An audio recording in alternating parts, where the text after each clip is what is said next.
Mic check, mic check. This is a shotgun. Mic check, mic check, mic check. You should hear.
So before you have a seat, would you please join me in the Pledge of Allegiance?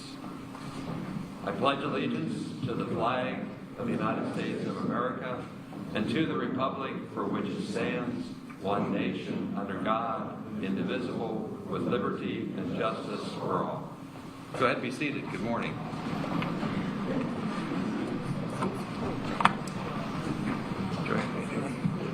Good seeing you. All right, so there's three cases on the court's docket today. 2018 CR 158, State of Ohio versus Rita Newcomb. 2018 CR 156, State of Ohio versus Angela Wagner. 2018 CR 154, State of Ohio versus Edward Jake Wagner. The cases are set for sentencing today. Mr. O'Brien, I'm sorry, he's not here. Ms. Knepp is here on behalf of, there he is. Mr. O'Brien, how are you? Yes, Your Honor, I'm not appointed on that case is scheduled for sentencing, okay. So I will not participate. You're welcome to sit wherever you like. Appreciate your experience. Ms. Knepp is here on behalf of the state. I'll introduce the defense lawyers as the cases are called forward. I asked everybody to say the Pledge of Allegiance this morning as an acknowledgement that this is a government function. Sentencing in criminal cases is exactly that. There's a lot of different perspectives in the courtroom. There's a lot of different interests here. But the one common bond that we have in this function is that it's a government activity. So if you can understand my responsibility is to come at it from that perspective, you're all entitled to have your own viewpoint. But that was the start of it. Sentencings in most cases have a certain amount of emotion.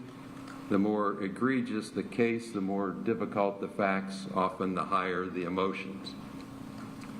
In high-profile cases, there's expected public discussion. It's not unusual for people to later on go express their First Amendment opportunities and rights to communicate with each other. Often that means, did the judge get it right? Did he listen to the defendant's side or the victim's side or the state's side or whatever side they advocate for? And that's all appropriate for people to be able to have their perspective as a part of our First Amendment privilege. However, the right to public discourse really doesn't exist in this room outside the rules. And the rules are that decorum matters. So everybody's been well behaved, and I expect that to continue all the way through. As I explain the process to you, I'll expect you to follow the process. It's an open courtroom. The Ohio Open Courts Amendment to the Constitution allows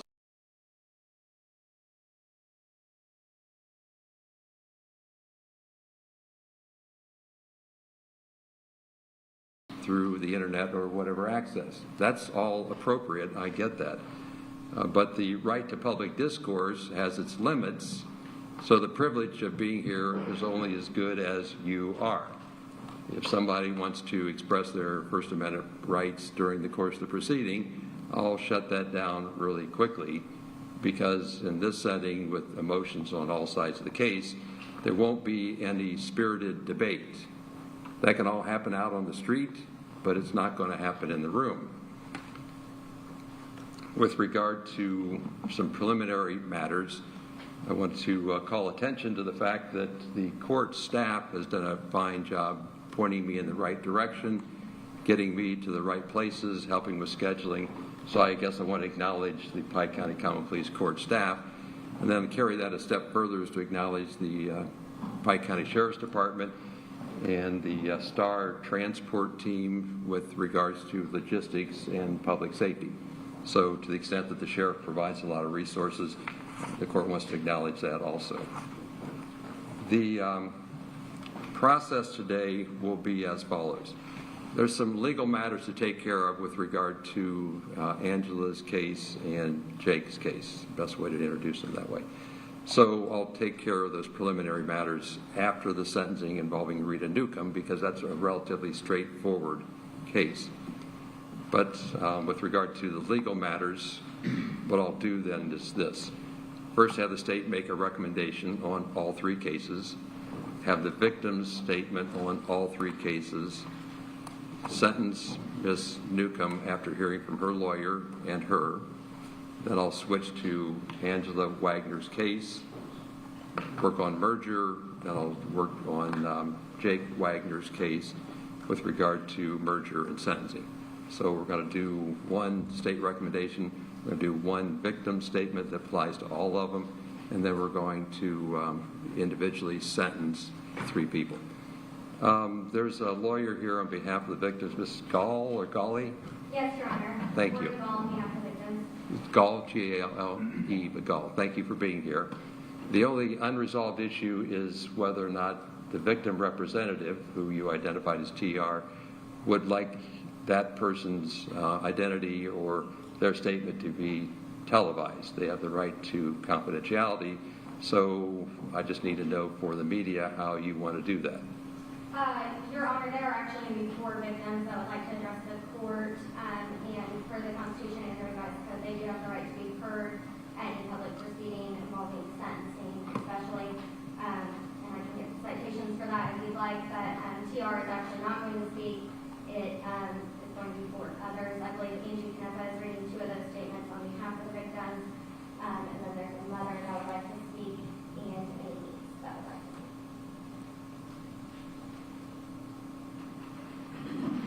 So let's have an understanding. Yes, Your Honor. I just wanted to know first whether they wanted to be seen or not. So can you answer that for me? They have no objection to being recorded. Okay, or thank you. televised. Thank you. Now, the second question would be, why at the 12th hour you tell me that you have other victims and you entered appearances for people you haven't entered appearances on? I'm going to give you what you want. To a point. To a point.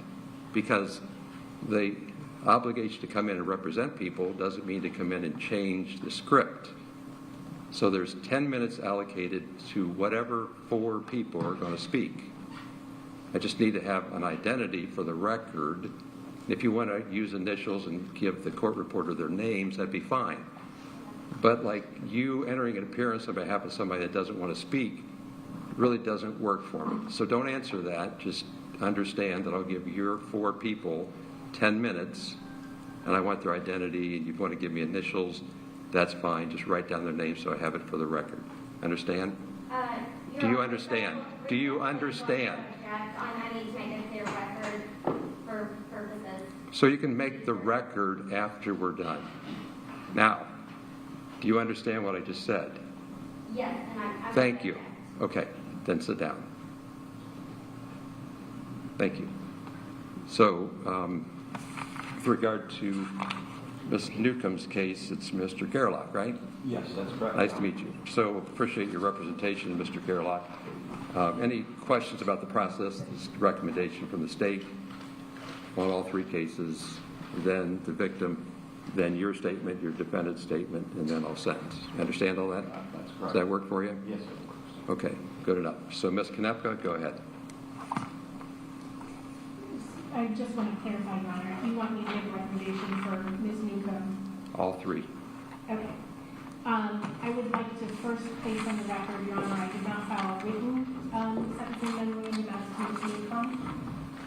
However, I am making the same objection to the timing of the sentencing that I made in both Angela and Jacob Wagner's case, specifically, Your Honor, as this court knows, based on Gilbert Holding. The agreement at the time that these agreements were reached between the parties, there was also an agreement that the sentencings would be delayed until after the dispositions or resolutions of all of the remaining co-defendants in the case. At Ms. Newcomb's time in 2019. Are you going to make a recommendation on sentencing?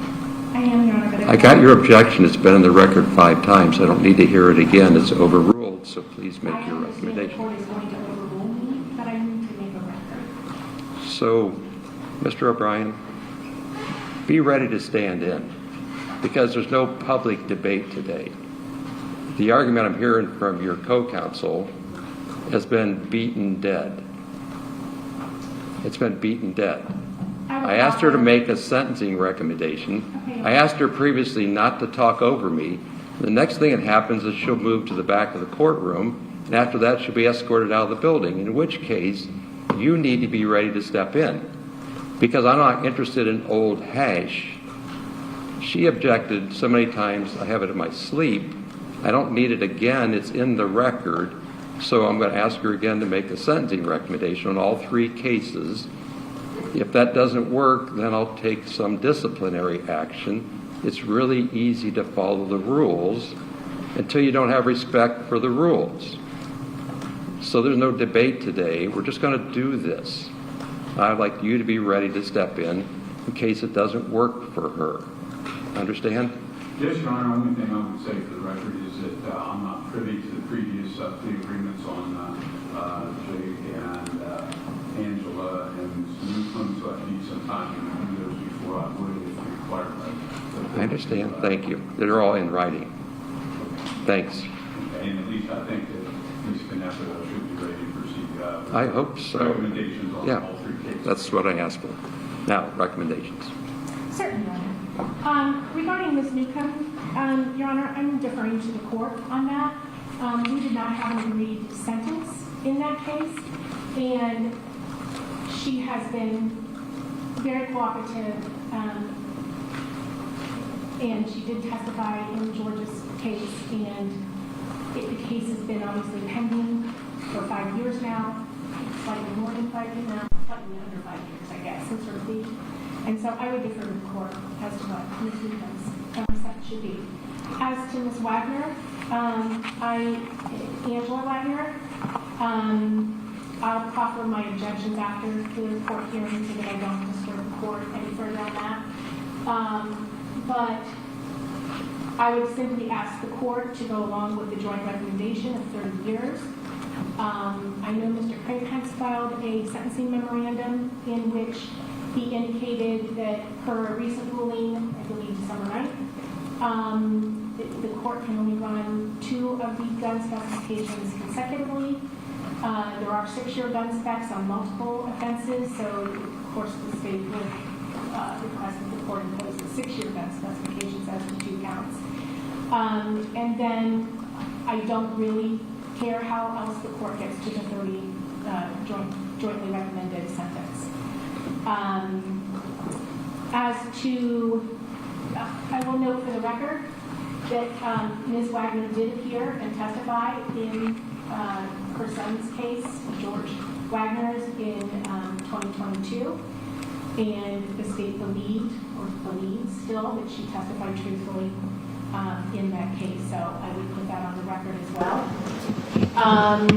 Regarding Edward Jacob Wagner, similarly, Your Honor, would respectfully request, and I obviously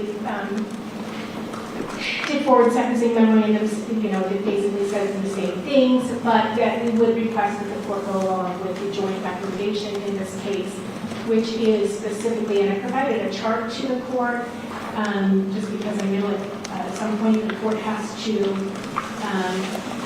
create a sentencing entry, and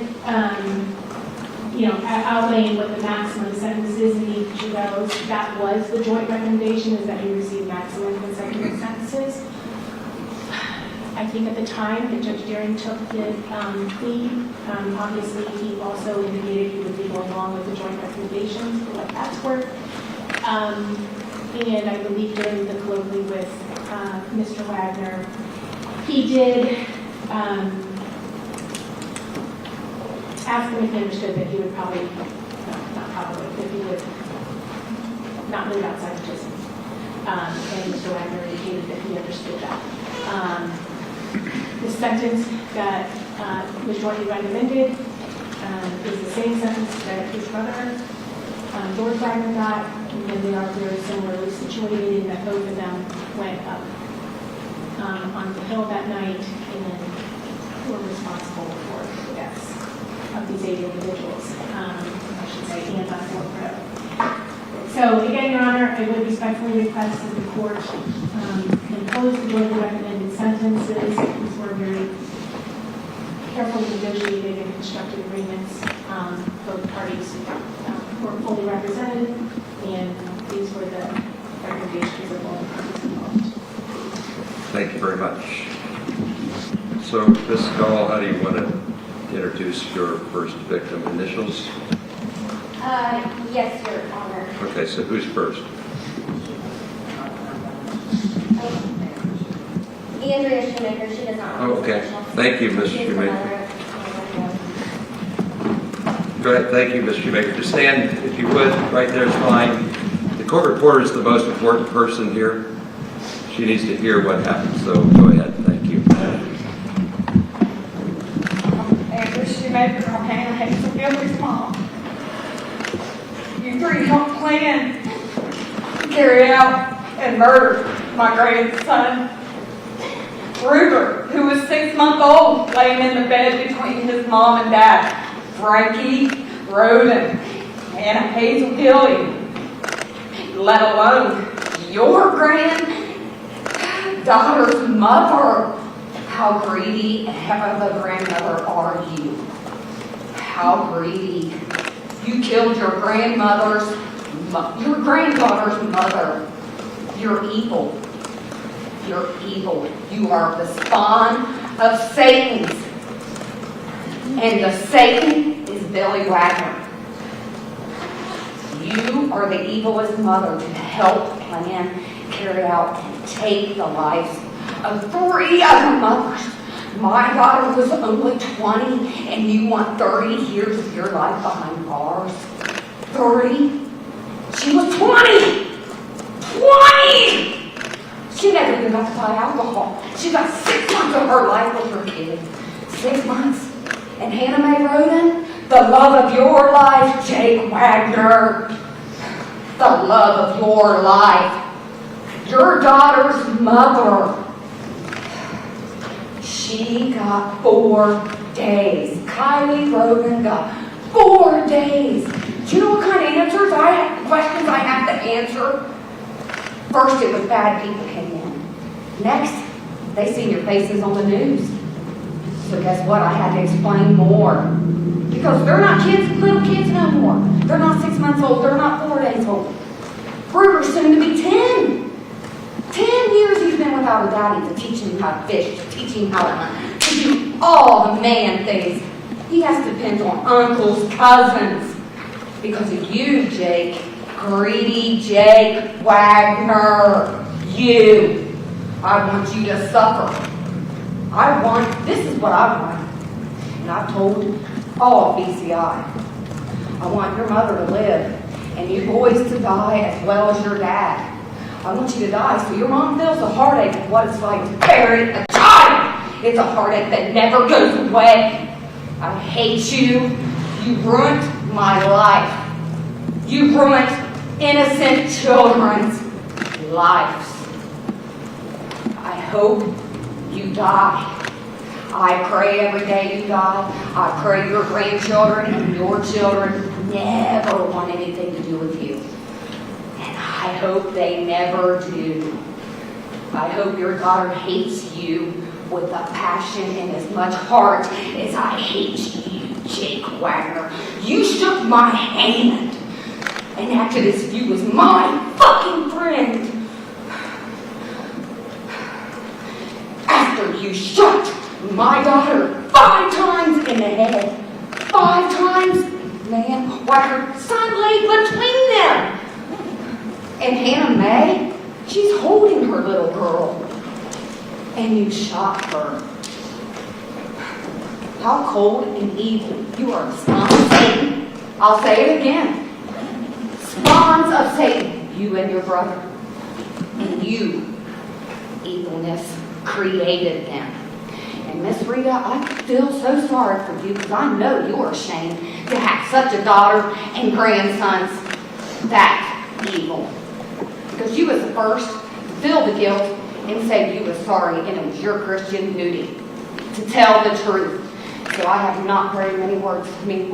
My heart breaks for you to have such an evil, controlled daughter and spawns of Satan. Thank you, Mr. Maker. Who's next? Actually, Your Honor, Ms. Canepa has 2 written statements that they requested she read, and then I do have one more live statement from Lisa Weisel. Okay. Who's the first statement from Ms. Canepa? It's Bobby Jolene, Your Honor, the individual who first discovered the victims in this case. devastating. I just want to make it crystal clear that I hate you and I will never forgive you for what you've done. You're a coward. I hope the rest of your life is absolutely miserable. You don't deserve to be alive. It makes me sick that you're allowed to breathe the same air that I breathe. You have destroyed my life and the lives of so many others. There's a special place in hell for people like you. You want to act like you're a Christian, God's letting me in, and that cannot be further from the truth, for God hates people like you. You are the devil. All of this was because of you and your mother on a power trip, fueled by the need to control that poor child's life. And now your daughter has lost everyone. She no longer has her mother. Rhoden, you've taken everything from that child that you were supposed to protect and provide for. Your daughter will always remember you as a monster and a coward, nothing more, nothing less. All I really want to know is why. Why did they all have to die? Why did you think you had the right to take 8 lives? I'll never understand it all. It feels like a bad dream that I'll never wake from. Congratulations to you, Jake. You have made your daughter an orphan and put yourself in prison for the rest of your miserable existence. That's the end of the first one. That's the end of the first one, Your Honor. The next one. And I'm sorry. as you well know, the court reports ability to keep up with words, not as quickly as we can talk. I know you were limiting us on time, so. Go ahead. The next one is from Ruth Rhoden, who is the stepmother of Gary Rhoden. I would like you to know that you killed more than 8 people. Kenny, Gary's father, literally grieved himself to death over the murder of his son and the others in the family. Gary was a good-hearted person, and he would give you the shirt off his back. He never missed his father's birthday or mine. He made it to every holiday. I truly feel that you did much more, so much more these crimes than you're doing too. I ask for justice for Gary and the others in this family. Sorry. Thank you very much. Last.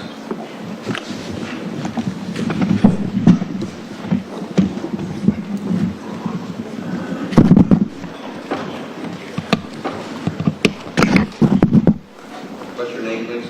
I am Lisa Weigel. I am the niece of Chris and Kenneth and Dana. Thank you. I'm going to be speaking on behalf of the Rhoden family today. My family feels very strongly that some people have lost sight over what has brought us to this courthouse over and over again, year after year.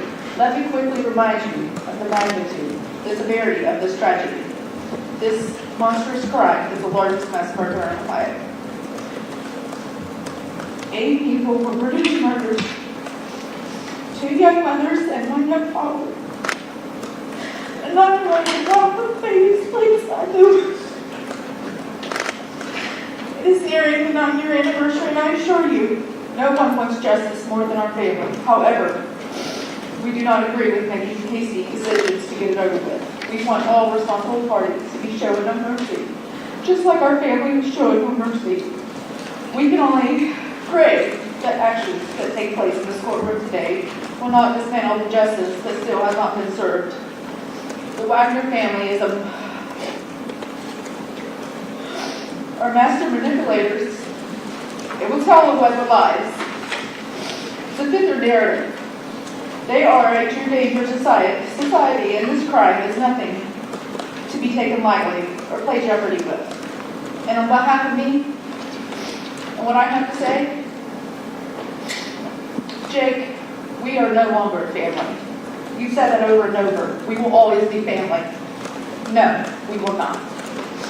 I will no longer ever think of you after today. When those doors close behind you, you will be an afterthought to the rest of our family. Thank you, Ms. White. Okay, so Mr. Gerlach, you're first and your client, so go ahead. You can sit or stand wherever's comfortable. Okay. I'm attorney Franklin T. Gerlach, and I represent Rita Newcomb in this case. She has cooperated with the court and the prosecutor, and as I understand it, there's still another trial, and she is willing to do what she has done before. Now, looking at her, she's already been in the jail approximately 8 days. I'm not sure on the records And for a year, she wore the ankle bracelet, and her movements and contacts were restricted. And she just recently had open heart surgery on which installed a new valve in her heart, and she's doing fairly well from that. She is on limited income. She gets $981 from Social Security, and we would offer to the court that perhaps the most appropriate thing would be a sentence that her service already be complete, and that there be no financial fine, because she really doesn't have the money to do that. Do you want to say something? Thank you, Mr. Gerlach. Ms. Newcomb? Thank you very much. And I'm sorry. Stand up. I'm just sorry for all the trouble. I'm sorry. That's it. Okay. Thank you. Go ahead, have a seat. And that would complete our presentation. Thank you.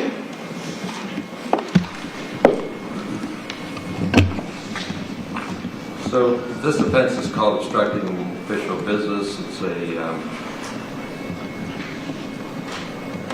second-degree misdemeanor. Maximum penalty is 90 days in jail and $750 fine.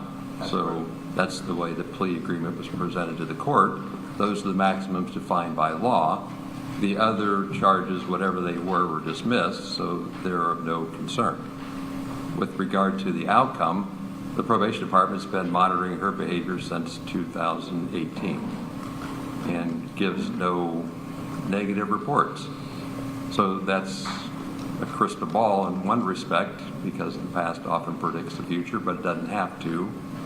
So their recommendation informally, without a full report, is that she continue on supervision. So I'll set a 5-year term of adult probation supervision, 180 days jail, 173 suspended, 7 days credit. So no additional time now. You can, however, Ms. Newcomb, earn the additional 173 days if somehow you don't take this seriously and don't report or violate laws. So there's a long list of standard terms and conditions of supervision that the court's going to, wait, let's go with I'm talking first and you don't. This is how the problems develop, all right? So you've been on supervision, but it doesn't count, the past doesn't count toward the future, that's pre-trial. The past does help me indicate I don't expect to see you again because the probation department seems to think you're not a problem. But I'm going to put you on supervision for 5 years and tell you that there's 173 days suspended in case you can't comply moving forward. I'm going to order the $750 fine plus the court costs, and then your ability to pay over time will affect whether it's actually collected. Because if I don't impose it today, I can't impose it later. Understand? The terms and conditions of probation will primarily involve your compliance with the law, reporting requirements, and then any education or training programs they think are necessary for you to be a good citizen, which in your case may not be a lot, but that's generally the purposes of supervision, is to help people become law-abiding people if they aren't already. So 173 days at risk, there's a $750 fine, plus the court costs that have to be paid, subject to ability to pay. Understand? Can I ask you a question? Sure. Do I have to go to jail? You want to answer that or should I? I prefer you say, but I think no. No, unless you act out. Oh, okay. 173 days suspended. Okay. But it does demonstrate a good point. What I think I'm saying isn't what people are always hearing. But there will be a fine. And Yeah. if I'm bad, I'll go to jail. But if I can stay good, I don't have to. But I do pay the fine. Yeah, subject to your ability to pay. Okay. Like, the point's not to put you in poverty. The point is to modify your behavior. If you have $30 left at the end of the month, then that should go toward the fine or the costs. At the end of the 5 years, if you can't pay it, you don't get incarcerated for being poor. It's forgiven at that point in time, but it is meant to be a punishment. Does that help you? Yeah, I think I understand now. Okay. Keep doing what you have been doing with regard to probation compliance. But I still call in if I have to leave the state or something. Or show up, whatever they say, you step and fetch it. Okay. Corrections or clarifications, Mr. Gerlach? Clarification, in the entry, it says 90 days is the maximum. I did say that wrong. It's 90 is the maximum. Yeah, And you said 173. I did. It's 83, not 90 is the maximum. I said 180. Yeah. I bumped it up a letter, so 83. Thank you very much. My sentencing entry is actually back there on the desk right now, which doesn't help me here. Thank you for that. Thank you, Your Honor. So 97 credit, 83 suspended, $750 fine plus costs. Yes, Your Honor. 5 years probation. Thank you for that correction. My apologies. No problem. Thank you. Ms. Canepa? Okay, you can check out right now if you would, Ms. Newcomb. That doesn't mean you have to leave the courtroom, just means I need that chair. Oh, okay. Thank you, Mr. Gerlach. Thank you very much, Your Honor. We'll switch to Angela's case next. And we'll need another chair. You can help us. I think we will.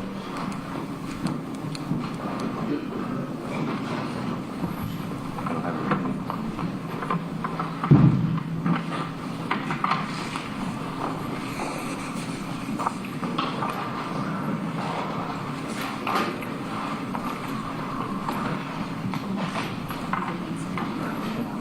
You have co-counsel with you today, Mr. Ferentz? Are you by yourself? Mark Hunt is not here today. Oh, my apologies. Okay. So this is State of Ohio versus Angela Wagner, case 156. Mr. Crapence is here on behalf of the defendant. Mr. Hunt's not appearing, so we don't need the extra chair. And you had an opportunity to hear the victim's statement and the state's recommendation, right, Mr. Ferentz? Crapence, I'm sorry. You're fine. I have, Your Honor. Thank you. Okay. And you heard it also, right, Mrs. Wagner? You heard everything that was said before, right? Okay. I want to circle back on one thing, Mr. Crapence. Was there any part of the plea hearing that you thought was in error or deficient or you wanted repeated? No, at this time, nothing comes to mind. Okay. But Yeah, I wasn't here, but if there was an error, we can still fix it. appreciate that. Did you note anything that should be emphasized, Ms. Canepa? Any problems with the plea? No. Okay, thanks. So it's the defendant's opportunity to make a statement, so Mr. Crapence gets to go first, then Ms. Wagner, you get a chance, so go right ahead. Your Honor, thank you. First, with respect to maybe some merger issues, I suggested in my sentencing memorandum that there are two sets of 2 counts each that we believe should be merged for purposes of sentencing. That was counts 16 and 18, as I recall, and I think 20 and 21, if I can read my writing here. And I won't repeat the arguments therein. I pointed the bill of particulars with the specificity of what actually was charged, and it seems to me that they are of similar import such that they should be merged. I don't know that. I have not read a response to that, so I don't know the state's position on that. With regard to the sentence or the plea agreement and maybe the agreement on sentencing, Ms. Wagner is very cognizant of the fact this court's not bound by anything that happened before this court took over this case. In fact, Judge Shearing also was not mandated to follow a jointly recommended sentence. Now, he did review it. He did say he would agree with it, but that in no way binds you. And my client is very aware that this court has the authority and the responsibility for deciding independently what the appropriate sentence is. So we do not walk in this morning expecting that this court will just rubber stamp the things that have happened before. But for the following reasons, I think that the court should accept the jointly recommended resolution in this case. As this court knows, these are horrible events. I appreciate the families being here and making the statements that they did. They have shown a lot of patience and I think and courage and repeatedly showing up for every hearing. I do appreciate that, and I know that their words do not fall on deaf ears. Your Honor, my client was involved with these actions. As far as her specific actions, she did not enter into any of these dwellings.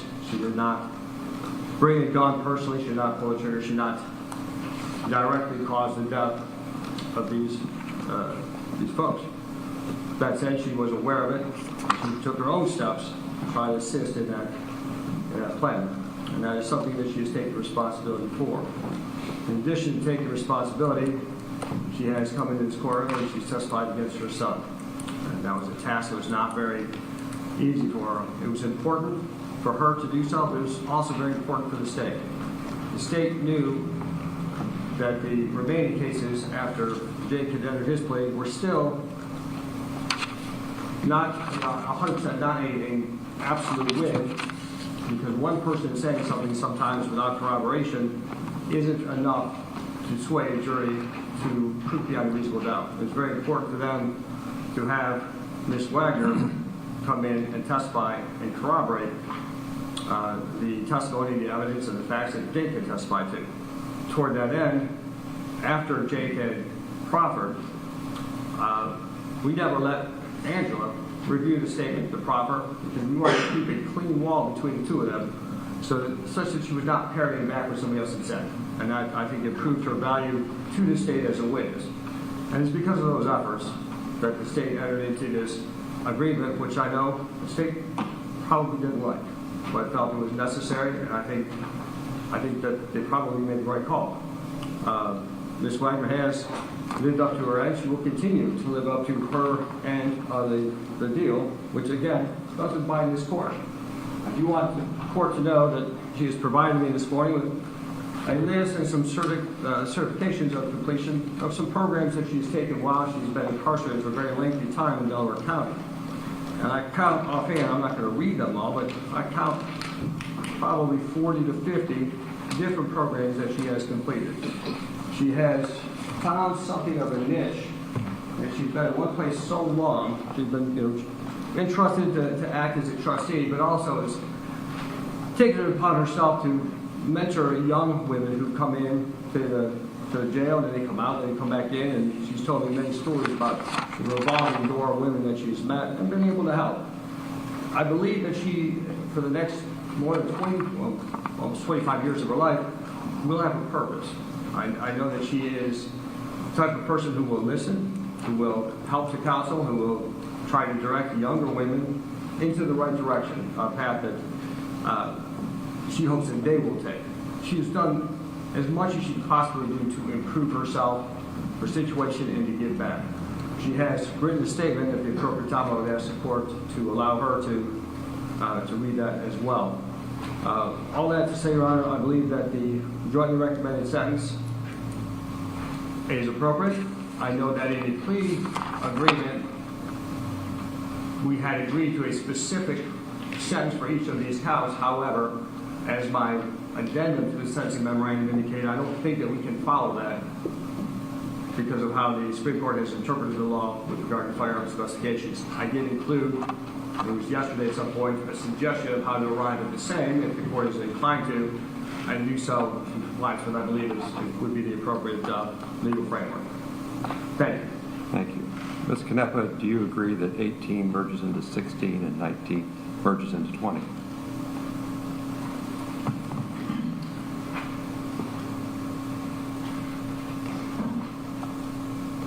Into 20? Unauthorized use of property, that's the way it was suggested by Mr. Craypence. Yes. I would agree that there could be an argument as to 16 and 18, but not the 19 and 20, Your Honor. Want to argue that further, Mr. Craypence? No, so nothing passed the motion. Thank you. Okay, thanks.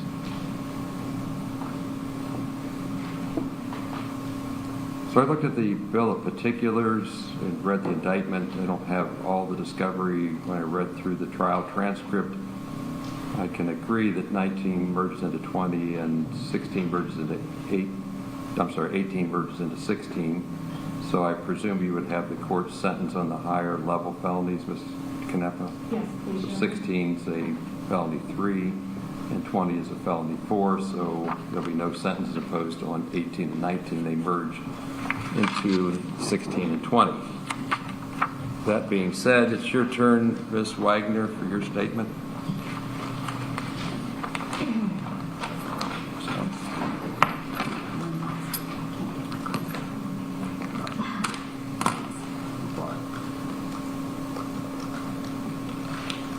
Thank you, you're here. I have to tell me if I'm close. There I go? Yeah. Oh, thanks.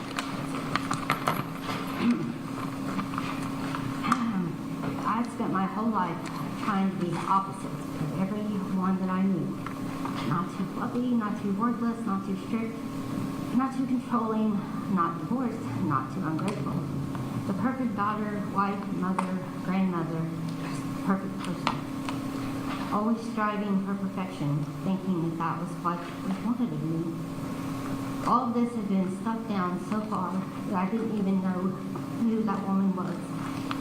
I didn't realize I was so weak and flawed and broken that it would lead me to make rash emotional decisions. That when such a tragic event would happen within my family, I just froze. I couldn't think. I'm not saying this for justification, Your Honor. This is why it shames me to say at that point in time, I didn't consider the consequences of those actions would cause, or the depth of pain that they would bring upon the Rhodens or others. I know their pain must be unbearable, because separated from my family, the ones I love most in the world, brings me unbearable, suffocating pain too. And for this, I am so truly sorry. I can't undo what's happened. But the regret and the remorse that I feel is my daily reminder of who I once was and who I do not ever want to be again. Thankfully today, I'm not that woman. I've committed myself to change, to growth, spiritually, mentally, and emotionally, to letting God be my guidance. Each day, I work on being a better me, rewiring my brokenness, living for a purpose so I can be filled with wisdom, knowing to slow down, to listen, and to ponder so I don't get carried away with any emotional decisions again. I'm not looking for perfection anymore. Now my desires and goals are for continuance of growth, for sharing the compassion and unconditional love to others that God shows me daily, and to remain this better me. God has opened my heart and my eyes. He has showed me what reality looks like. I've seen it in all the beautiful, unique women that I have met and been sharing housing units with. This world needs no more pain, so I give back any way I can, whether it is to show love, compassion, encouragement, a listening ear, a smile amidst their darkness, or just maybe by hearing my story. They will be enlightened of what real consequences made by emotional decisions looks like. My hopes and dreams are that I can make each day count for something good, to always move forward, not backward. Because all I am today, I have to give that glory to God. It's His love, His mercy, and His grace that has changed me. Thank you. Go ahead and have a seat. So, Mr. Crapence, let me start with you. Thank you. I don't think the public understands the stress on the lawyers for both sides of the case. I also don't think the public appreciates the fact that without defense lawyers, there wouldn't be a prosecution. Because in our adversarial system, as much love as the state might get, the defense lawyers seem to get the opposite. Yet you step into those shoes, and in this case, I've seen very capable lawyers working very difficult facts, often without any appreciation. So to the extent that you and Mr. Hunt did a fine job, you ought to at least be publicly acknowledged. So thank you very much for a long career. Thank you, Your Honor. The first part of the hearing, when the victims were speaking, was what I expected. A built-up, raw emotion of rancor and ill will, and all very understandable and unfortunate. If anything cathartic can come out of today, it might be of the fact that there's some closure, or maybe not forgiveness, not forgetting, but the fact that the process will have worked and people can move on. Whether you choose to accept that or not is yours, as any free person can, but maybe closure helps. There was a reference to this being the worst massacre in the state of Ohio. Well, let's go with something else. To call this the Pike County Massacre, frankly, is condescending to the rest of the good people of Pike County. It's tragic, it's heinous, it's unexcusable, but it's not an indictment of the entire county. That's social media typecasting. The worst massacre in Ohio might very well be 1792 at Ganada-Hutton, when 96 Christian pacifists were killed by the Pennsylvania militia because they were Christian pacifists. But each generation has its own people who can prove the depths of depravity of human nature. And that's what this case did. It showed the boundless depravity of people who have no respect for others and their only self-interest in mind. And that's transgenerational. Since the dawn of man, this sort of depravity happens. So the raw emotion you communicated was expected is unfortunate, and I hope somehow you're able to get past it. Not forgetting, but getting above it. But good luck, because what I just asked isn't easy, as you well know. With regard to sentencing, however, the court's not bound by nor has any role in using emotion. The government's responsibility is not to use ill will. We don't have people being burned at the stake as in the medieval days. We don't have public shaming.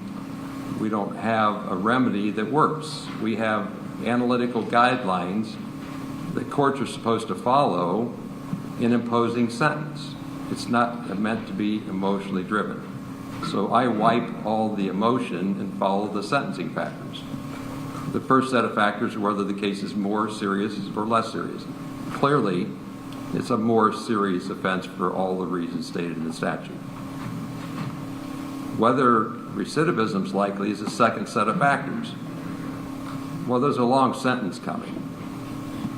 And I'm supposed to predict the future, which I can't do. So recidivism prediction is virtually impossible. It's backward looking. So I'm just going to find that the risk factors for recidivism are balanced equally against the less likely, because I don't know what you're going to be as a person or who you'll be after your long prison sentence, Ms. Wagner. The fact that you completed 40 or 50 programs might bode well for you, and it might not. So I'm not going to try to predict anything with regard to the future. You need to understand that there's a mutually recommended sentence. If I impose the mutually recommended sentence, then any opportunity you might have to appeal the sentence is waived or given up. Generally, when a person enters a plea of guilty, they give up any rights to appeal the verdict of guilt. So presumably you don't have appeal rights as to your plea. If I impose the sentence today as recommended, then there's no appeal rights on that issue. The only thing that might be left, dare I say it, would be ineffective assistance of counsel, and I don't have any opinion on that. So if I impose a mutually recommended sentence, your appeal rights are waived as to the sentence. Do you understand that? Yes, Your Honor. And that's what's going to happen. I lined up the numbers differently than the lawyers recommended, but they come up to the mutually recommended 30 years.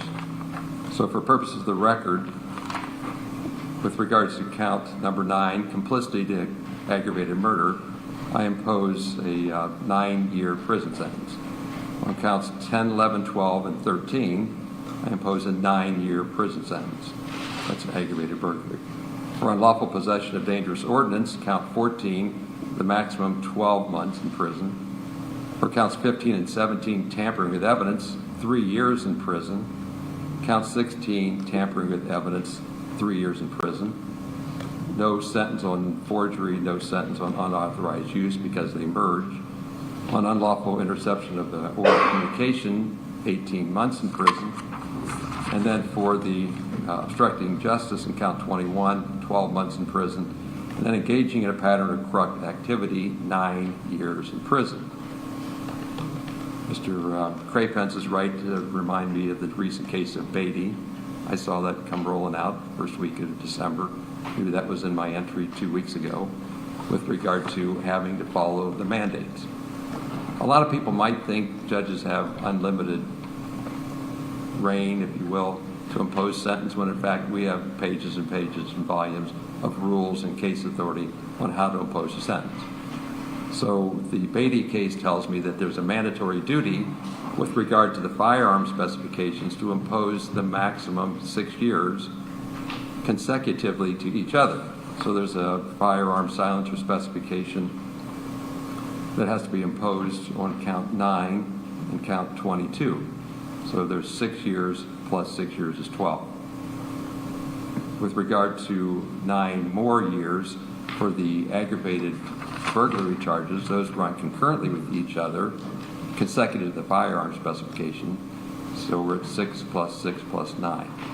And then finally on the corrupt activity charge, count 22, there's a 9-year sentence, which is consecutive to the 9. So now it's 6 plus 6 plus 9 plus 9. Is my math right, Mr. Crapens? 30 years. The other charges all run concurrently, so that felonies 3 and 4 don't add additional time. It's 30 years in prison as mutually recommended. You're entitled to 2,244 days credit over 6 years. 6 years and 6 weeks. So that comes off your sentence as a matter of law, because past time has to count. With regard to economic sanctions, there's no fine. Your inability to pay makes that impossible, not only in the past but in the future. There's a legal obligation to pay court costs, processing, booking, pay to state, medical expenses. So all those numbers should be added up and put on your bill. Your ability to pay depends on future economic circumstances, but it's a legal obligation to impose. When you're released, you have to be on supervision with the adult parole authority for at least 2 years up to 5 years. While on post-release control, you have to follow rules, regulations, restrictions on your freedom. If you fail to comply, you can be sent back to prison for up to 50% of the longest term, so that would be 50% of one of the 9s. So the 30 can turn into 34 and a half for additional violations after you're released at the end of 30 years. You have a legal obligation to register as a violent offender. There's a database. So at the time of your release, you have an obligation for at least 10 years to register as a violent offender. Tell the sheriff in the county where you reside where you live. If you fail to comply, that can be a parole violation, post-release control violation, or a separate felony 5 offense. And the legal duty can be extended if the state establishes just cause to extend it beyond the 10 years, which doesn't start running until you're released from prison.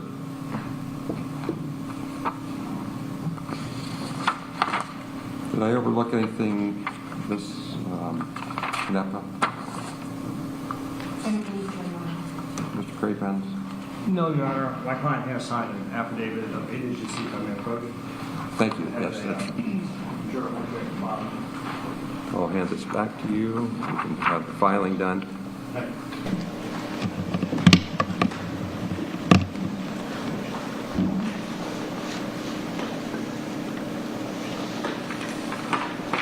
Further evidence, Ms. Wagner, of how thorough your lawyer is. See it? To the extent that I wasn't bound by the lawyers, I could have gone higher. I wasn't here when this started. the analysis is pretty true. The state needed you. And in fact, you came through with your part of the agreement. Does that matter? Well, morally, that's up to you. Legally, it's a big deal. In my journal entry, there's 2 cases cited that clearly explain the importance of cooperation, the benefits of mitigation. You help the state make the case. Jake helped the state make its case. That wisdom, wherever it came from, was the difference between a much worse outcome that might very well have been appropriate. I understand you didn't go to the 4 scenes. Nobody seems to talk about the fact that you're the only person that could have stopped the whole thing with 1 phone call. You're standing there with cell phones that people want you to ping to make it look like you're home. All you had to do was call in. Stop the whole thing. The depravity was that you didn't see the moral need to shut it all down. I don't need an explanation, but clearly any decent human being could have done that little bit to save so much. So with the fact that you accepted responsibility and cooperated, I was willing to follow the agreement. And you'll see the Anderson case and the Rahab case is cited in the decision. They go back to 2017 cases.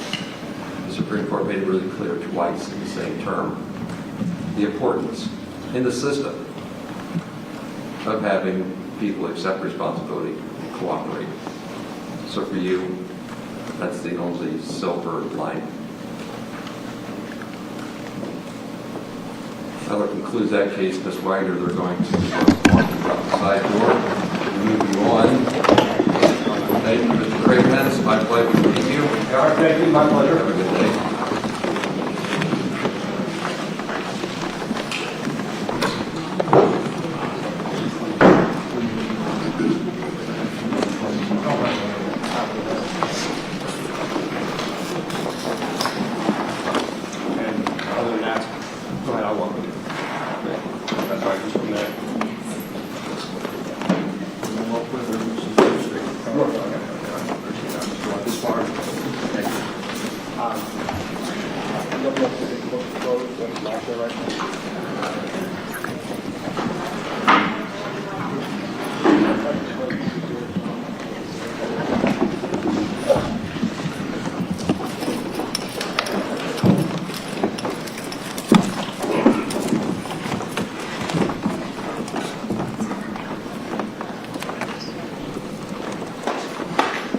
Go ahead and have a seat. This is case 154, stated by Representative Jake Wagner.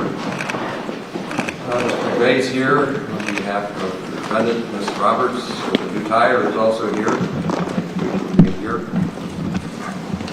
Were you able to hear the state's steps and recommendations of your statements, Mr. McVeigh? Yes, Your Honor. Did you hear them also, Mr. Wagner? Did you hear the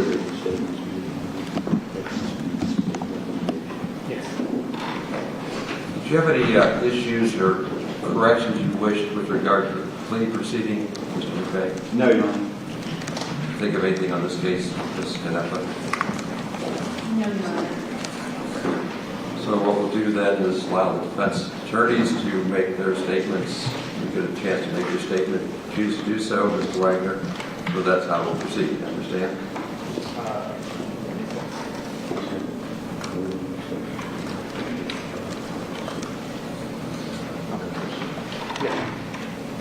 I try to speak loudly enough, Mr. Wagner. I may not be doing that. Oh, well. Do you have a hearing? Do you have a hearing problem? Yes. Okay. I will try to speak louder and slower. But anytime you don't understand, do exactly what you did. Make it known. Okay. You can't miss this because of a hearing problem. Understand? Yes, sir. Okay. so thank you. Go ahead. Thank you. We will do our best to make sure that he has full hearing and understanding and clarify anything that we may ask some questions about. Your Honor, thank you for this time to speak on behalf of Mr. Wagner with regard to this sentence. I will keep my remarks relatively brief. I say relatively because the nature of this case calls for certain remarks to be made. But nonetheless, we have filed a sentencing memorandum on his behalf.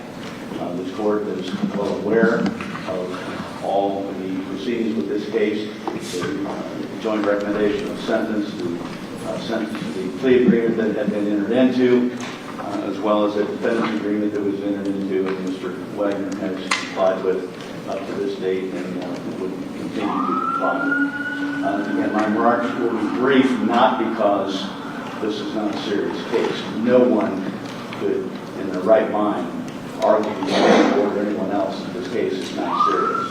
And he spoke in terms of references to a massacre and that sort of thing. There are very few cases in the state of Ohio that would be of this severity. Certainly none that I have handled, although I have handled some multiple homicides involved.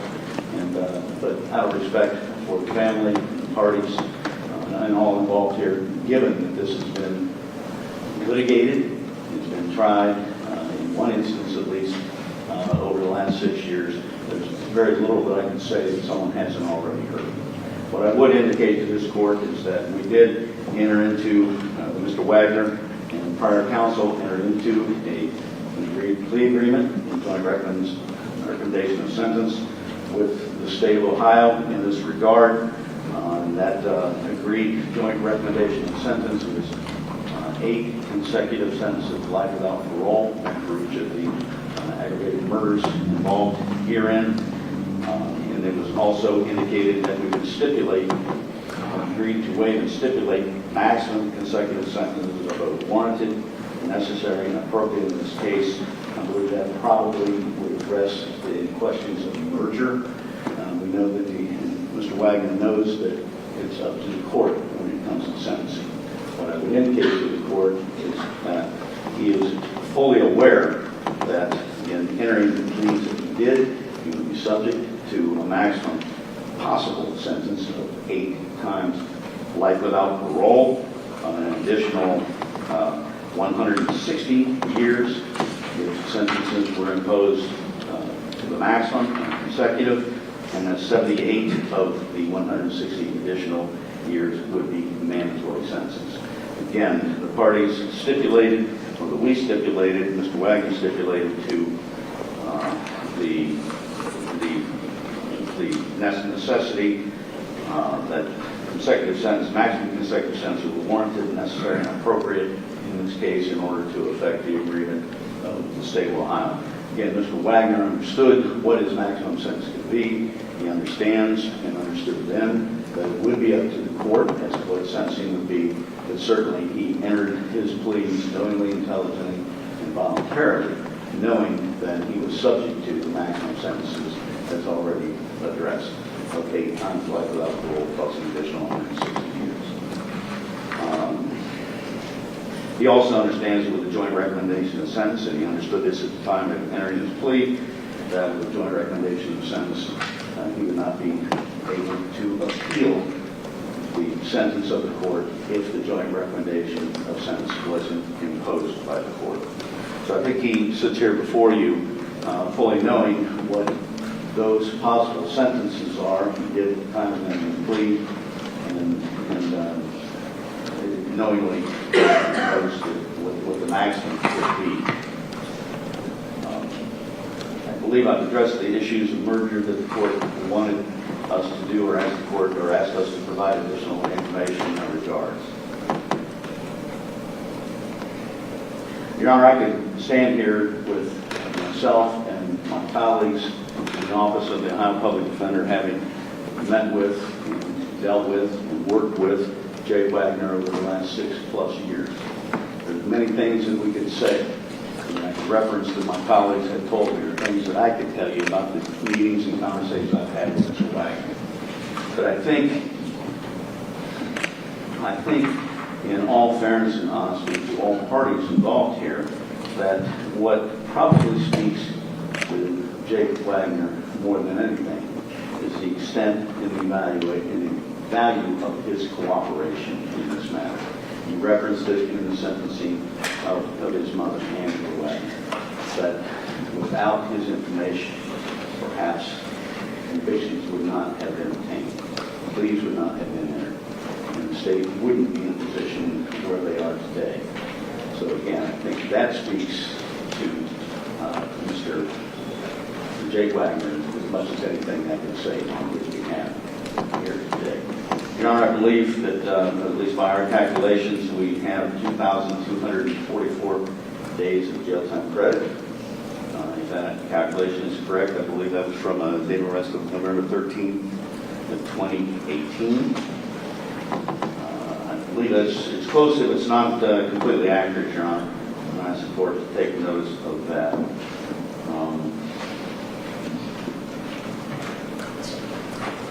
think the last thing that I would offer is that Mr. Wagner has signed an affidavit in receipt. If I may, Yeah, please. has been notarized by myself, although I would have a notary stamp. Do you have a separate entry? Do you have a separate entry or just sign them off? We drive up to the board. Your choice. I don't have one with me. I can do a margin note if you're satisfied with that. Yeah, I'd be satisfied with that, yes, Your Honor. Thank you. That's not That's it.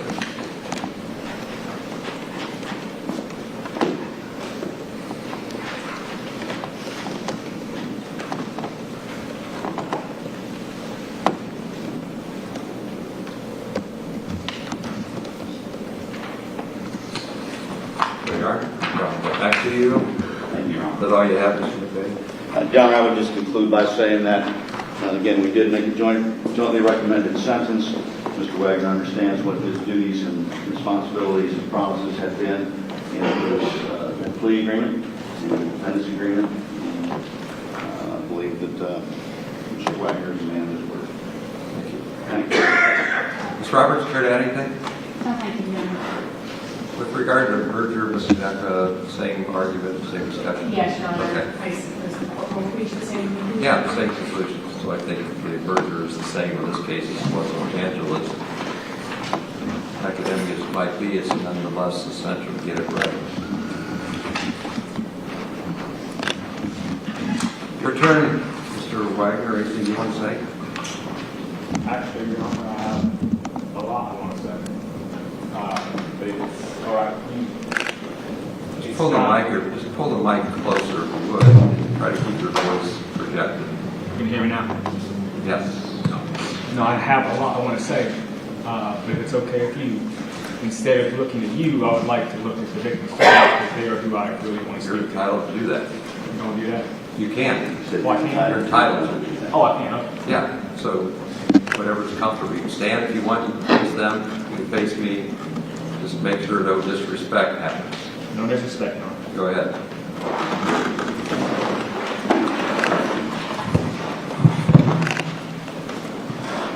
So, each and every one of you, well, not all of you, obviously, but I've had friendship or relationships with a lot of you, many of you. And I know full well that the weight of my crimes, what I've done to you and your family. There's no amount of apology I can give today, no amount of explanation, no thing I can do to help you with the pain you have, loss, anger, hate. Nothing can save that. But I'm not going to tell you, oh, this, and that. I'm going to tell you about me. Because, yeah, I used to be a manipulator. Ms. Gilly affirmed that, and I truly was. But after I committed this crime, I was still guilty. Ms. Gilly, I'm going to look at you because I feel you have the most hate. And this is for you. So whenever I committed those crimes, it was probably 2 or 3 weeks later, I was weighted down with the guilt I did. And I said the most sincere prayer to that day I ever said, to that day. And I asked God. I didn't like what I did. Didn't like how I was living. Didn't like how the possibility of my daughter or even my nephew would grow up to be. And I asked God. I said, put me and my family back on the straight and narrow path by any means necessary. Any. And I can tell you today, I am not sorry I got caught. I'm sorry for what I've done. But I am glad I got caught. I 100% believe that it was Jesus who made me get caught to answer my prayer so he could become exactly who he's supposed to be to each of us. Lord and Savior. Because, silly, now I don't show much emotion. It's not in me. A quiet hour at night, you've seen God, I do. I won't show much here. I'm kind of breaking up a little bit, but that's just me. I can tell you from my own experience, hate will not heal your heart. I'm not asking you to forgive me. I don't. But I ask you, if you are a woman of at least some kind of faith, you should really read the Bible, because hate won't do it. Hate won't condemn yourself. But I want you to know, what I want to tell all of you, is how I was, and how I believed, and how I truly thought I was going to die and go to heaven prior to being arrested. And how I learned in my own time, alone with Jesus, just him and his word. I set aside every human teaching I was ever taught, even John 3:16. I read the word for myself. John 3:16 don't save you. The Bible don't save you. Only a relationship with Jesus Christ will save you.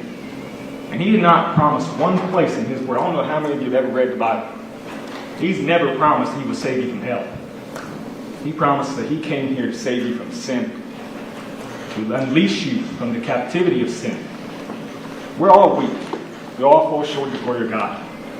I knew that, and I was one of those people who believed, okay, sure, I'm a sinner, I'll sin every day. It's not like, why should I try? Ask for forgiveness while I eat, go to sleep, and I'll be good. I wasn't good. That's not what Jesus preaches. Jesus says specifically, you come to me with all your burdens, all of your sorrows, all of your pain, and you surrender, and he will heal you. You know, some of you might know the verse where it says you must become like a little child, or you by no means enter the kingdom of God. You must repent, or you by no means enter the kingdom of God. Repentance is what I thought prior to actually just sitting down and reading the Bible myself. It's not asking for forgiveness. That comes from repentance. Repentance is to choose to look at what you've done, hate it, and forsake it. Forsake sin. Nobody can say that they are a God-fearing Christian, born again, and think sin is nothing. At least little sins. Lying. Lying is just as much an abomination as any other thing. I've committed murder. I've committed every single sin that the Bible lists. Blasphemy, denying Christ, like Peter did. No, he never actually said it. But I have been in silence, and I heard someone else say it. And it's just as much sin. For me, I'm going to tell you exactly how God changed me. And I know it's taking a little bit extra time, but I feel the judge will allow this. It took me about 2 months after I was arrested. And I read that Bible twice, cover to cover. And I did not like what I found. Not the fact that it doesn't give salvation, but the fact that I realized I did not have it. I realized I did not have repentance and never did. Yeah, I believe it was superficial. My superficial faith had no power to change, no power to save, no power to have godly works in my life. Not one bit. But I was deceived, and every time I read it prior to that, I kept deceiving myself. Well, John 3:16, I'm good. No. You gotta read John through 14, 13, all the way to 21. He tells Nicodemus about repentance. He doesn't say the word, he tells him. Men don't want to repent because they don't want to come out of darkness.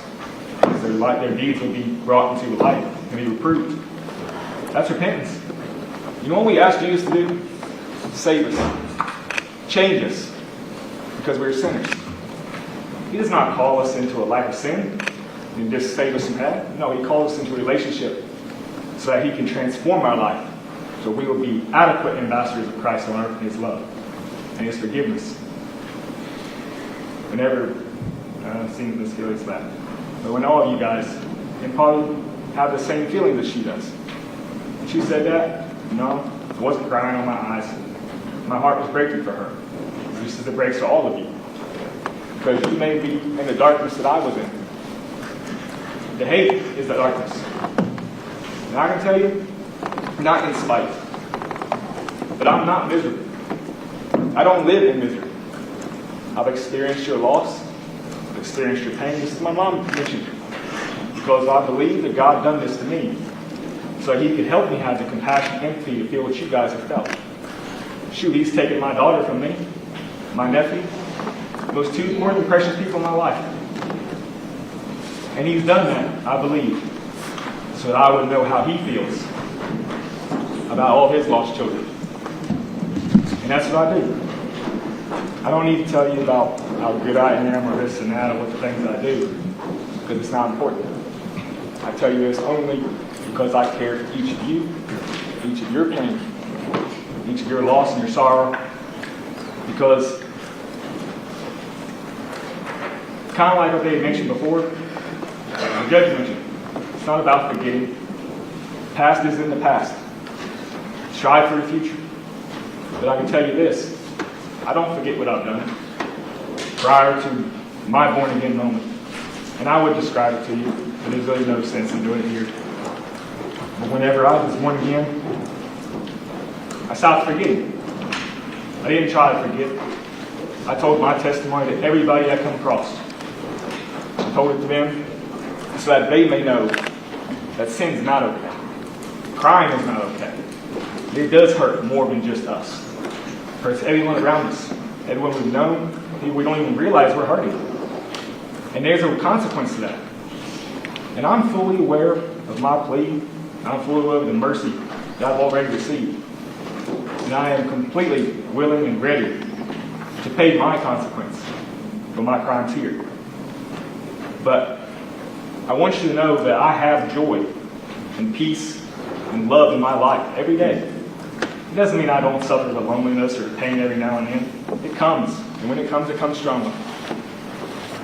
But I trust in God, because he gives me comfort every time it does.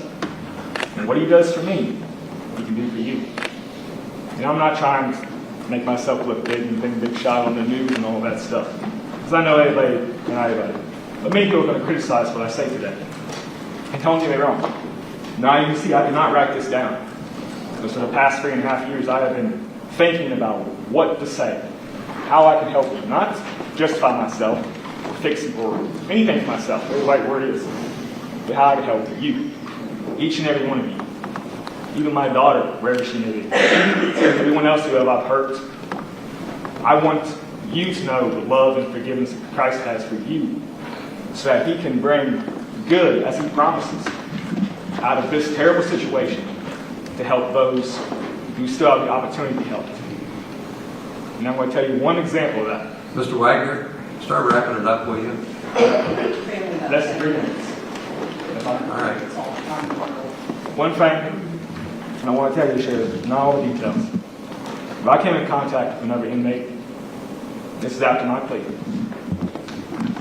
And he told me, because I told him, I'm confidential, I'm like, not necessarily how a Catholic priest does it, but what you confess to me, I'm not going to tell no one else. And he told me about he was going through a similar situation I was. How he was planning as soon as he got out. He was going to go kill his baby. Stop. Say what?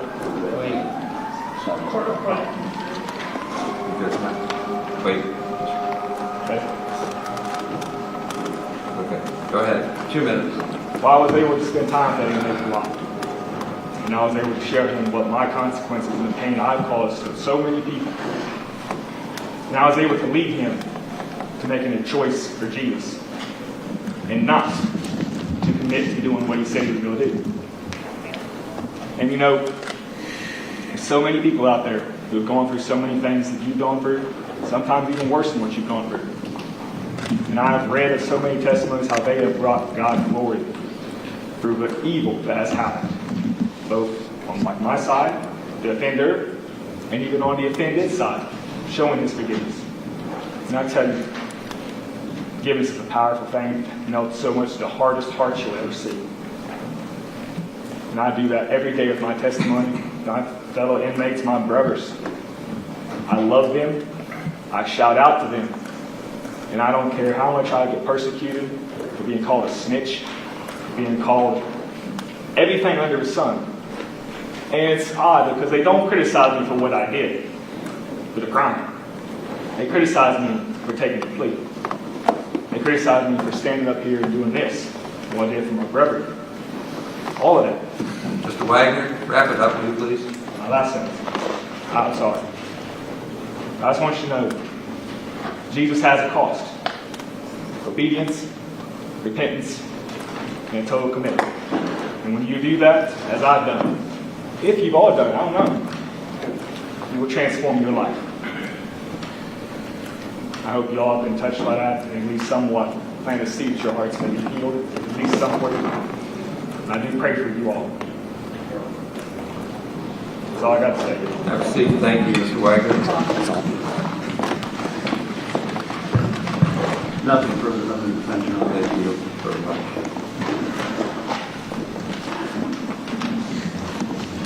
So, Mr. Wagner, that allocution, that statement, further demonstrates the role the court does not serve. I know. Everything you just said is perfectly appropriate. It's been heard many times before, as has the victim. But to the extent that there's a religious overtone, I don't factor in religious values. It's the same standard. The legal prescriptions, the laws of the government that I impose. I heard remorse. I heard your understanding and your explanation for it. But to the extent that you might, or somebody might have taken that as preaching, that's fine, except it has no meaning to me, except for remorse. If it was more than that, Mr. McVeigh helped me understand, but it just demonstrates that the same ill will and rancor that came from the victims, and understandably, is now your faith experience on your side, neither of which is the role of the judge, the duty of the law. So it highlights what goes on in courtrooms on a regular basis. Your Honor, what I might add to that, perhaps by way of further explanation, is that I believe from my conversations and conversations with my colleagues with Mr. Wagner, that the statement that he made there was, he wanted to speak to the victim's families, and rightfully so. But I don't believe that it was in any way intended to sway the opinion of this court when it comes to sentencing. We said the same thing different ways. We did. I can't accept that. We did. For benefit of the record, a lot of the victims in the gallery walked out along the way as they're allowed to. So they don't have to hear what he chooses to say. It's how it works. Yes, Your Honor. In fact, this day is more intense than many, but it's all too familiar on the criminal court documents. Yes, Your Honor. With regard to sentencing, Mr. Wagner, the court has the same analysis. Severity factors, well, obviously, clearly, there's more serious factors. There are no less serious factors. With regard to whether you're likely to be a repeat offender or not, I'm not going to have a crystal ball to project where you are after a long prison sentence. So I'll just find that the recidivism factors balance out. It's unpredictable, but I did the analysis and thought about it. With regard to the penalties to impose, count 1, aggravated murder, life in prison. Count 2, aggravated murder, life in prison. Count 3, aggravated murder, life in prison. Count 4, aggravated murder, life in prison. 5, aggravated murder, life in prison. Count 6, aggravated murder, life in prison. Count 7, aggravated murder, life in prison. Count 8, aggravated murder, life in prison. Count 9, conspiracy to commit aggravated murder, maximum 11 years out of Department of Rehabilitation and Correction. Counts 10, 11, 12, 13, aggravated burglary, maximum terms of 11 years in prison. Count 14, possession of a dangerous ordinance, 3 years in prison. Counts 15 and 17, tampering of evidence, 3 years in prison. Counts 16 is tampering of evidence, 3 years in prison. Count 18 merges, so there's no sentence on 18. Count 19 merges, so there's no sentence on 19. Count 20, unlawful interception, 18 months in prison. Count 21, obstructing justice, 12 months in prison. Count 22, engaging in a pattern of corrupt activity, the maximum of 11 years in prison. And then count 23, unlawful sexual conduct with a minor, a 4th-degree felony because of more than 4 years of age difference. In that case, 18 months in prison, the maximum sentence.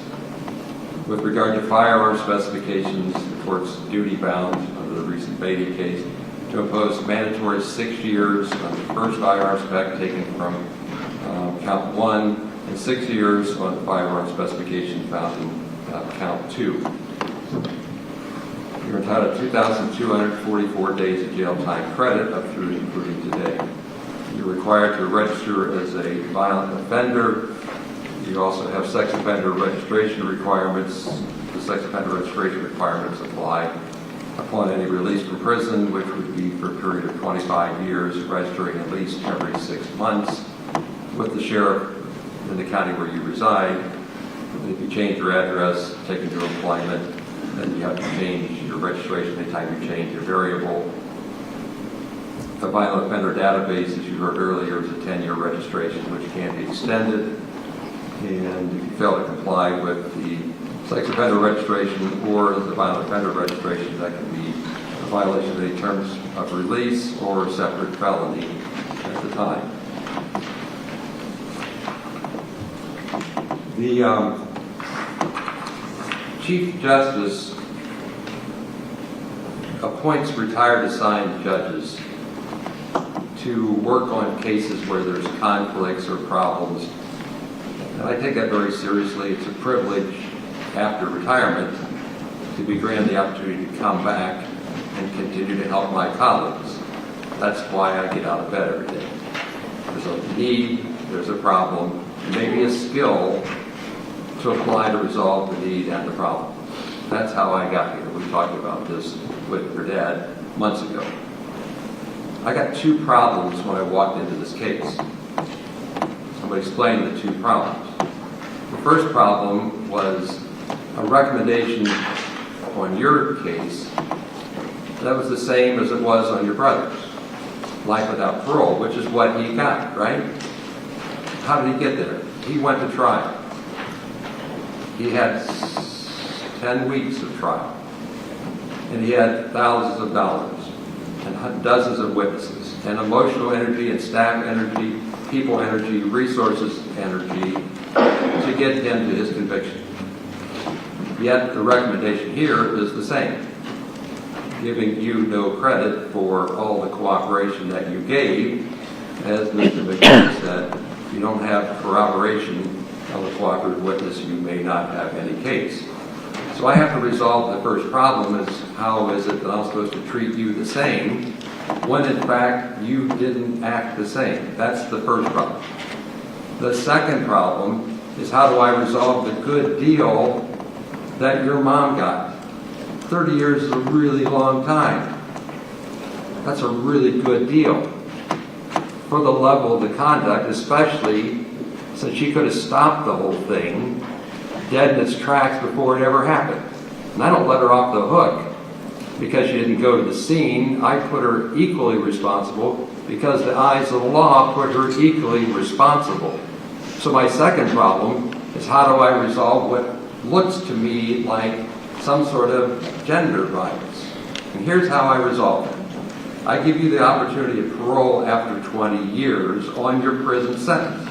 So you do 6 on the gun spec, you do 6 on the gun spec, you do life on all the other counts, everything concurrent, with the opportunity of parole at 20 years. So 32 years out, you get your chance because you cooperated, because you did something to acknowledge the responsibility for the crime.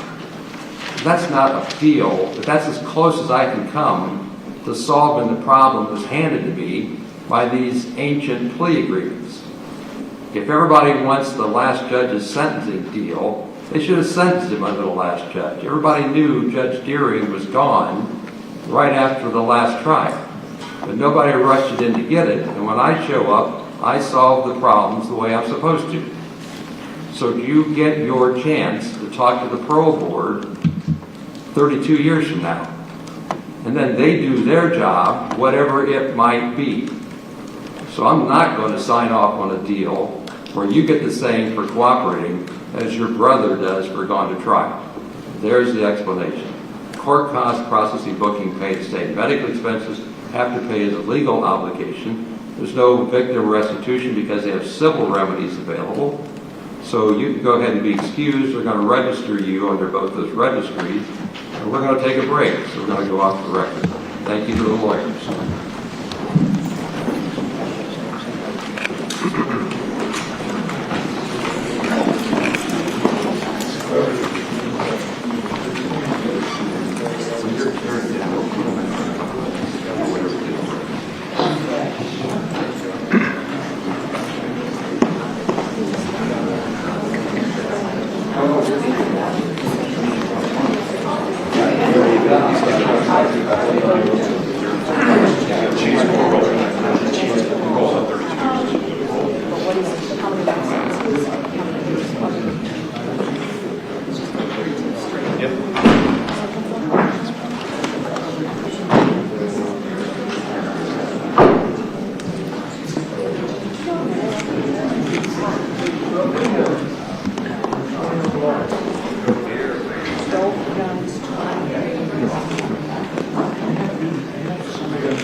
Just happened.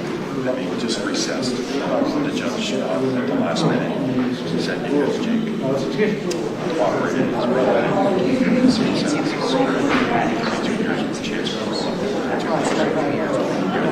he admitted to killing 5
check on Mr. Fish.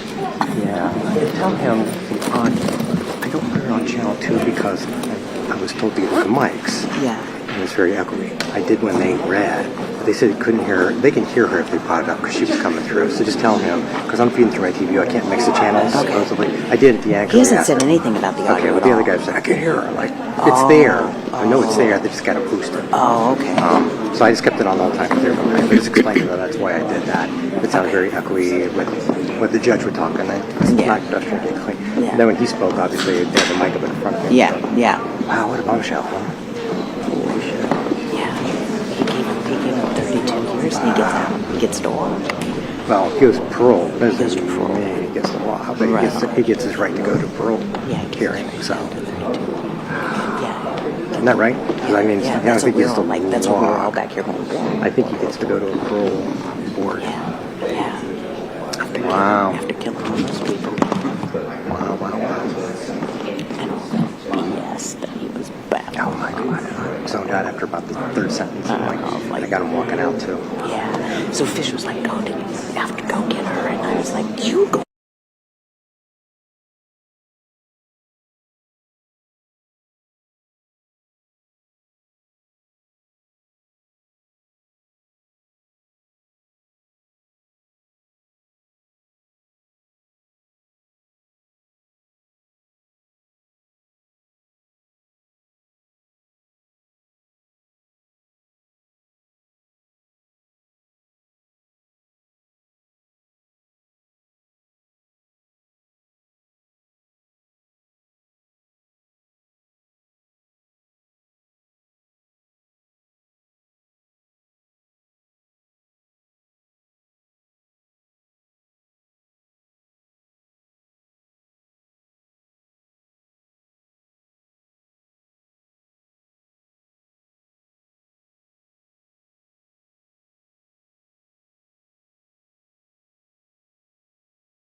Go ahead, relax. Get yourself in.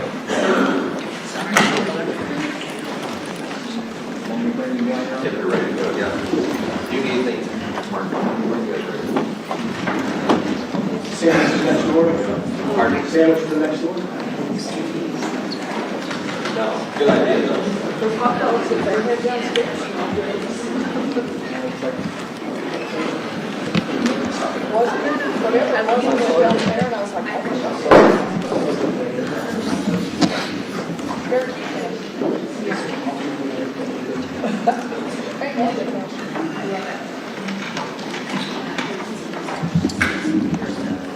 You're a quick stuff.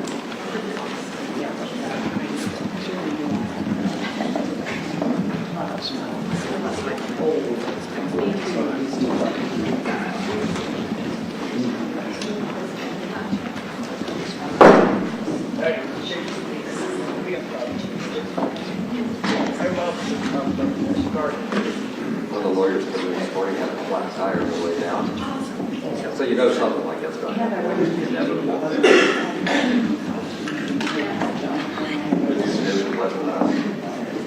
Well, the good news, she had AAA. Who was it? Audio, is it okay? Okay. Yeah.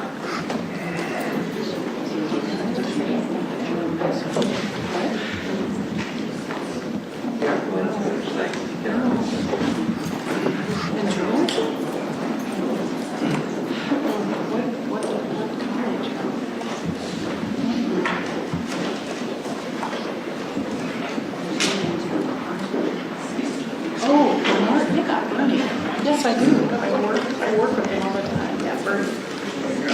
Yes, I do. I know him well.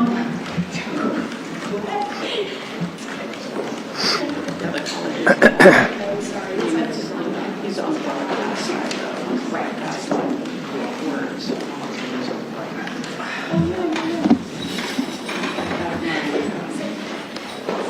I was smart enough to be a business guy.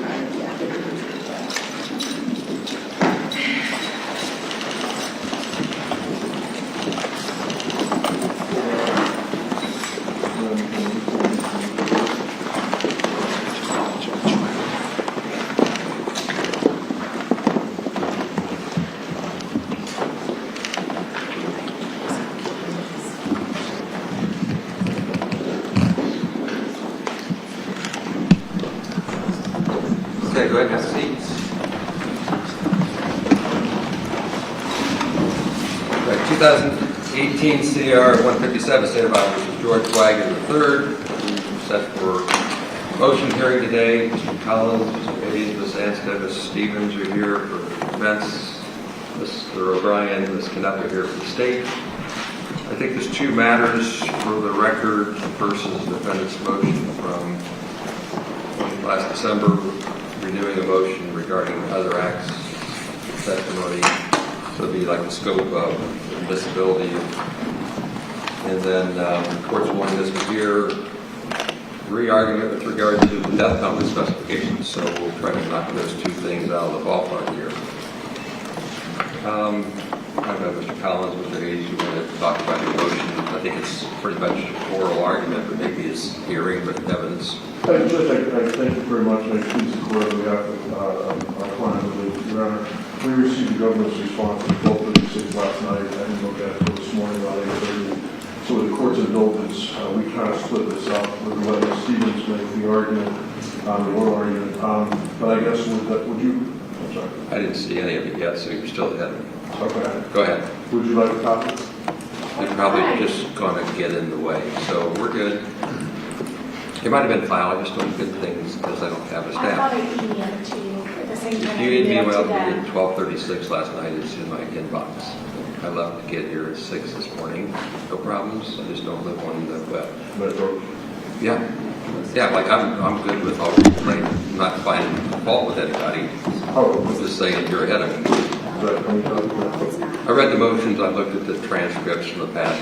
Okay. I'm already trying to formulate a plan of attack. May I approach? Yeah, please do. There's no writing on So I guess with the court's help, Your Honor, we didn't know, Ms. Canepa, the government broke it up into chunks and argued 7 or 8 other acts. It has handwriting on it. So Oh, I'm sorry. Do that. Sorry about that.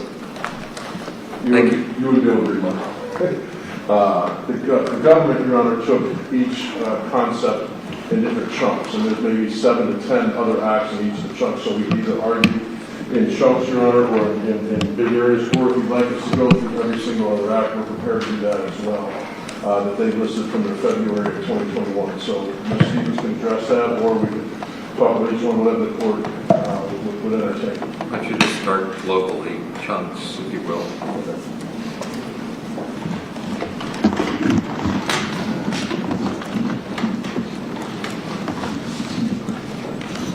Thank you very much, Your Honor. May I proceed?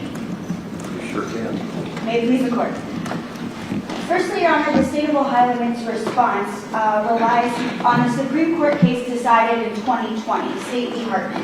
And we would submit, Your Honor, that the Hartman case is absolutely instructional for this case because it held that that other act evidence was inadmissible.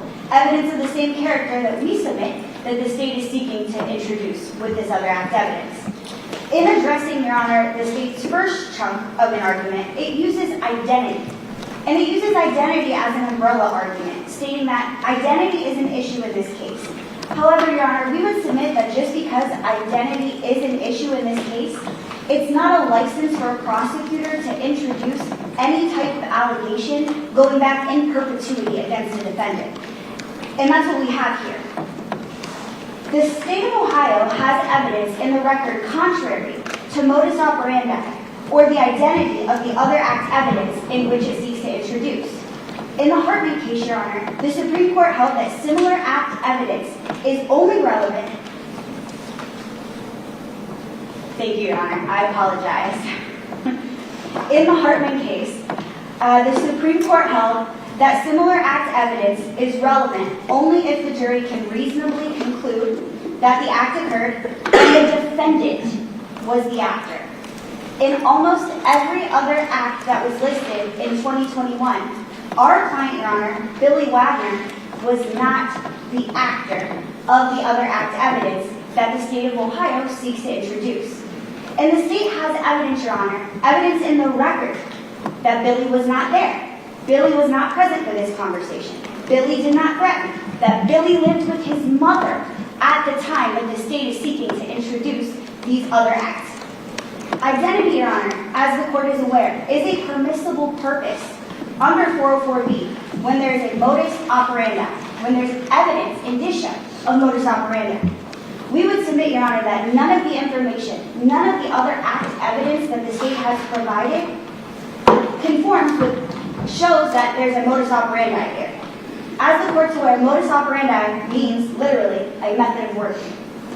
Evidence, Your Honor, that the defendant has committed uncharged crimes with the same peculiar modus tends to identify the defendant as a perpetrator of a crime, a fingerprint, or a signature, if you will.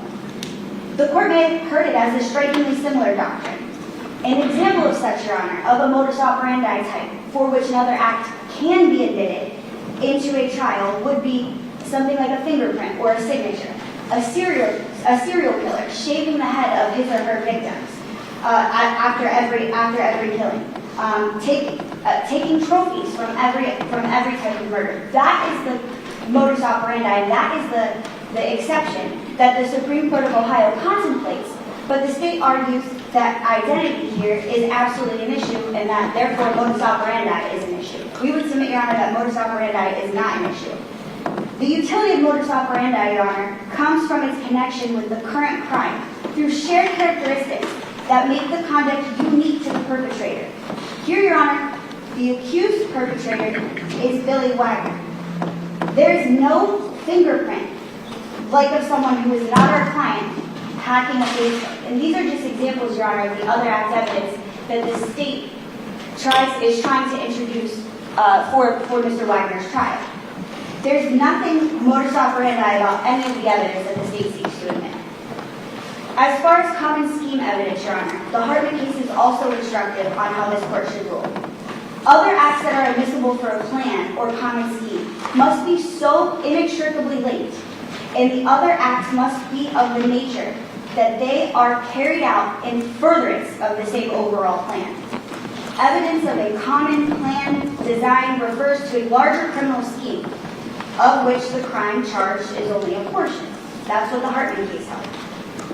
The Bill of Particulars, Your Honor, informs we as the defense that the charges we have to defend against, specifically the engaging in corrupt activity charge, stems from January 1st of 2016 until November of 2018. The engaging in a pattern, that conduct that is specifically mentioned in the Bill of Particulars, does not encompass date ranges for things such as citing gas, for things such as Jake's controlling nature of Hannah. It starts on January 1st of 2016. For the court's reference, not when Sophia was in the womb, but rather Sophia was 2 years old in 2016. And so as such, there is no evidence of any type of common plan or scheme that the state seeks to introduce with this other act evidence. Your Honor, we would submit that as far as the state goes with Tabitha and Elizabeth Wagner, we would submit that those same arguments stand with respect to modus operandi. With respect to the various other acts that the state argues concerning the Wagners, the state tries to argue the definition of relevancy for proving criminal enterprise or conspiracy in its response. Yet, Your Honor, criminal enterprise, consciousness of guilt are no exceptions to 404B. The court has a blueprint for how to analyze each and every one of these other acts. First is it relevant? Second is, does it tend to show propensity? Third is there an exception, a non-propensity exception purpose? And fourth, Your Honor, it's subject to a 403 analysis, whether or not the probative value outweighs the prejudicial effects that hearing these other acts could potentially have on a jury. We would submit, Your Honor, that every single act that the state of Ohio listed in its 2021 notice of intent to produce these other acts they're not relevant, they don't meet an exception, and furthermore, when the court performs a balancing test under 403, they're more prejudicial than probative. Now, when you compare those listed enumerated acts that the state provided us in 2021 to its motion response that it provided to us late last night, there are several ones of those left out. And so if the court would like me to go one by one with respect to the ones that are left out and hear argument on those, I can certainly do that, whichever the court prefers. That's all I have for right now, Your Honor. May I have a moment? In addition, Your Honor, if I may, it's a situation where the rubric established by the Hartman Court, Your Honor, requires that other evidence be so related to the crime charged in this circumstance that the evidence of the other acts is significantly useful in showing the defendant's intent with the crime charged. And that's on page 58 of the Hartman case. The reason being, Your Honor, the temporal connection requirement is that the probative value of the other act evidence decreases the more it establishes that between the time of the alleged bad act and the time of the alleged circumstances here. And that's an apostasy case. And the government's requirement of acts, Your Honor, don't have the tendency to prove the crime, or more or less the ones they're putting forth. And I just have a couple for the court. So the timing, as Ms. Stevens indicated in the government's motions, from January 1st of 2016 through November 12th of 2018. They say that my client threatened someone or threatened to kill them. And it's number 4 under the motion on page, there's not page numbers, on the last page indicating general things by my client and his family. Allegations that the defendant attempted to threaten to kill someone before. So the evidence that in the record run in the first trial was such that Jake said when he was a kid getting stitches, that his father said, quote unquote, to the person giving stitches, boy, if you break that stitch again, I'll break your neck. Okay, that's the type of stuff that they got in that doesn't meet any of the requirements of, under Hartman or anything of that nature, especially the time constraint. There's also stuff about mortgage fraud. There's stuff, each of one you can go to. I'll direct the court's attention to page 2 of some of the acts that Ms. Knepp and the government talks about, and that's with regards to Tabitha Clayton. In Tabitha Clayton, there's 7 listed other acts concepts. But when you take each one apart, Your Honor, and you go to each one in the record, every single time there's a quote, either by Tabitha, either by Jake or Angela, indicating Billy was not involved with that. Billy didn't live there at the time. For the court's awareness, Tabitha lived at the time with George, with Jake, with Angela, and Angela's deceased father's residence. Billy did not live there at the time. Every one of the people, there's a quote, Your Honor. Volume 32, page 7529. Volume 35, page 8313. Volume 16, page 3664. Volume 17, page 3871. Volume 35, depending on the witness, page 8317. All of those, Your Honor, volume 46, page 11089, all of them specifically say about this concept, he didn't live there. He wasn't involved. He didn't have conversations with her.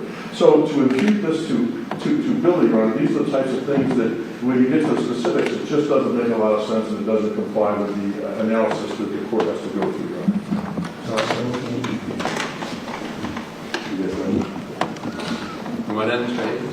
All I would say is just plain and simple, they put the cards on the table. The state is trying to get this information in to show propensity, to show bad character.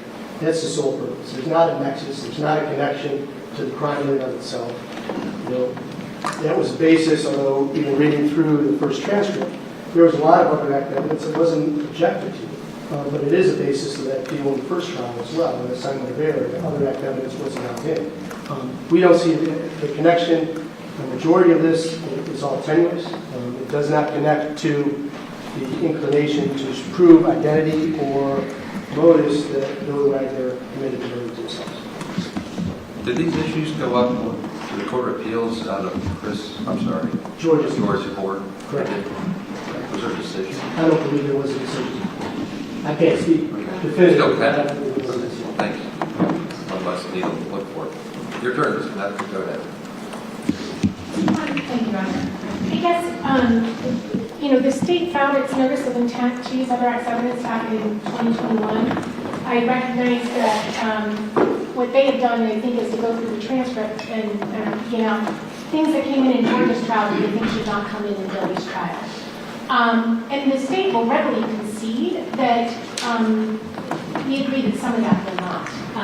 We're not at the point where we're seeking to introduce those sorts of things.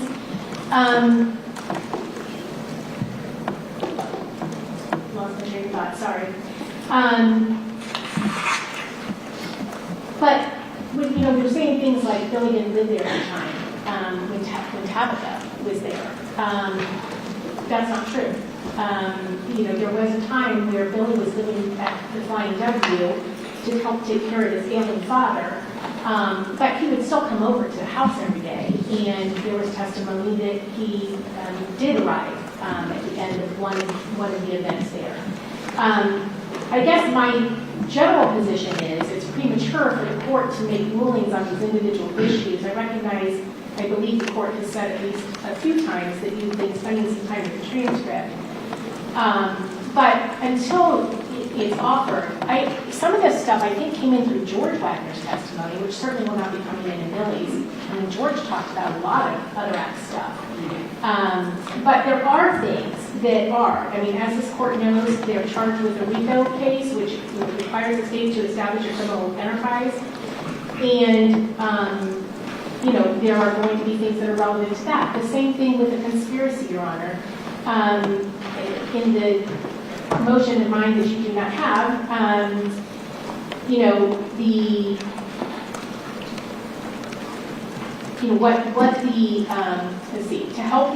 so in other words, because conspiracy requires a meeting of co-conspirator minds on a common criminal objective, other act evidence indicating a co-conspirator state of mind may well be relevant to explain how a criminal enterprise developed, to help the jury understand the basis for the co-conspirator's relationship of mutual trust, or to complete the story of the charged conspiracy.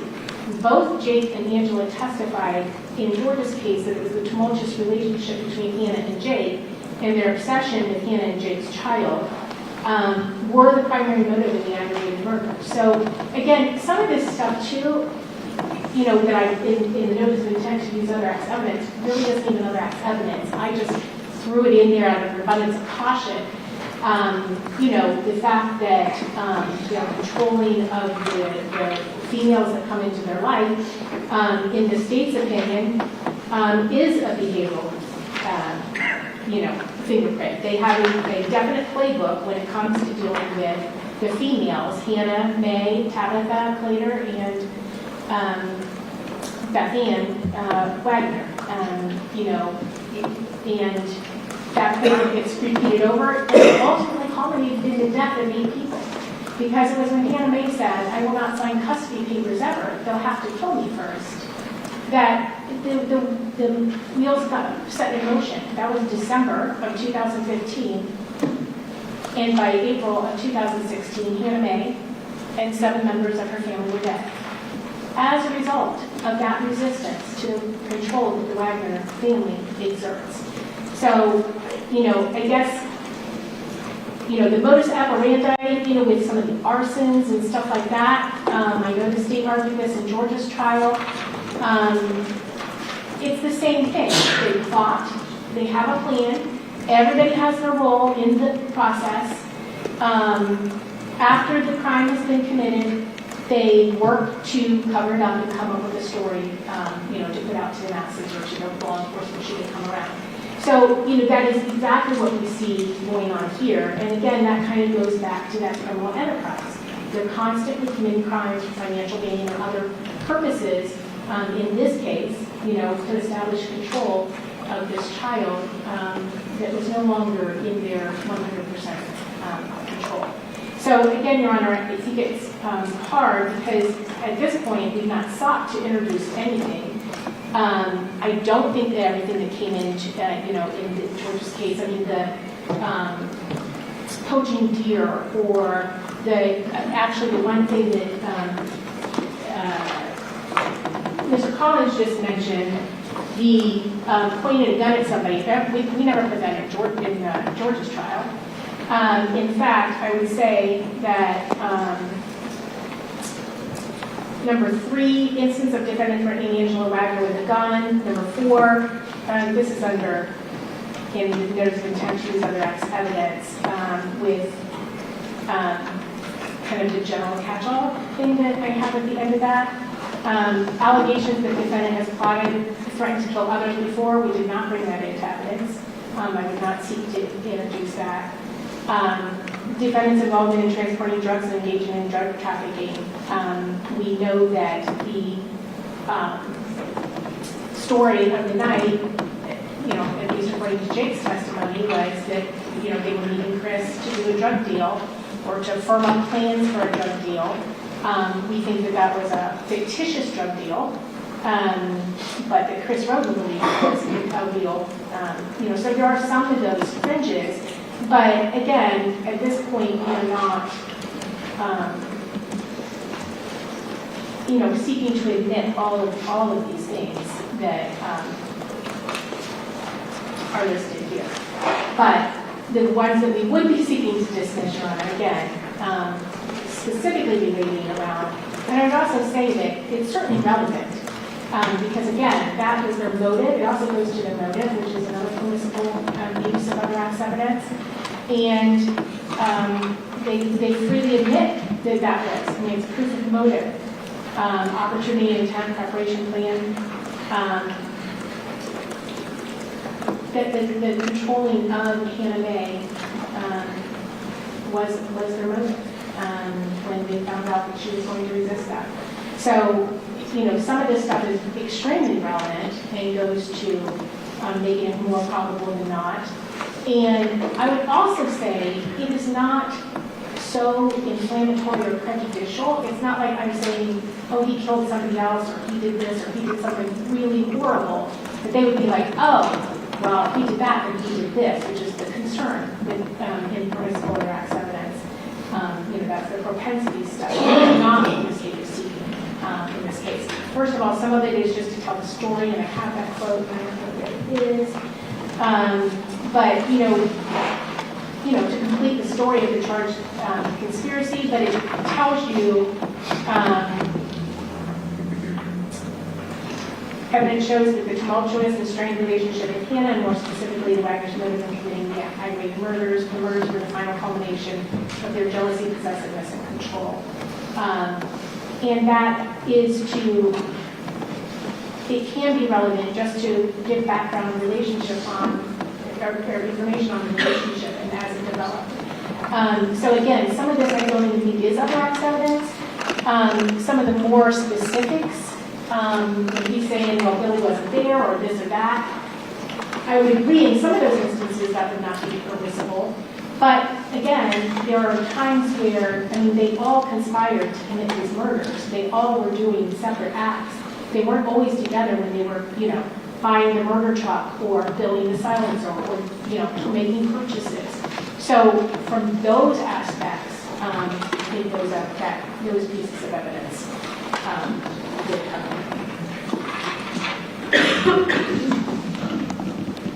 Mr. Bryan? Mr. Honor, if I might go ahead, say your name, of course, since I came all the way down here to Pike County today and sat in the corner this morning. I'd just like to say, I think the one word, and I'm not sure we used it, premature, I think, is a guidepost here.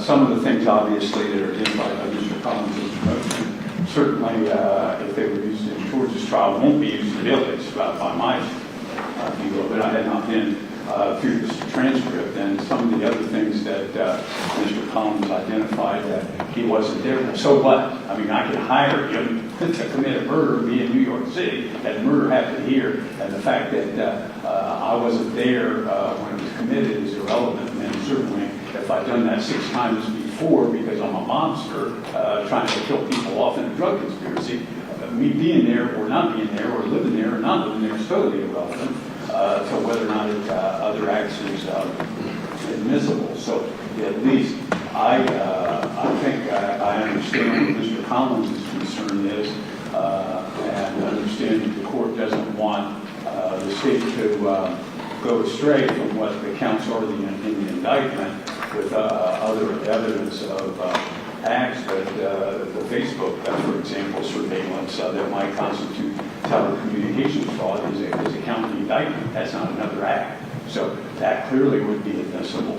The forging of documents on birth certificates is a county indictment. That's not another act. So I think they have mixed together certain things, claiming them to be other acts when they aren't other criminal acts by the defendant that are under 404B, but rather they're state's evidence to prove a count in the indictment. So that again goes back to where I started, that I think if the court's going to review this and write a decision with certain broad guidelines, that might be the proper, but otherwise I think that it really is premature. And I think at the last hearing, Mr. Collins even said that this was something that might be able to be considered through the flow of the trial as the issues arise. So unless the court has any questions, I would have nothing to do about that.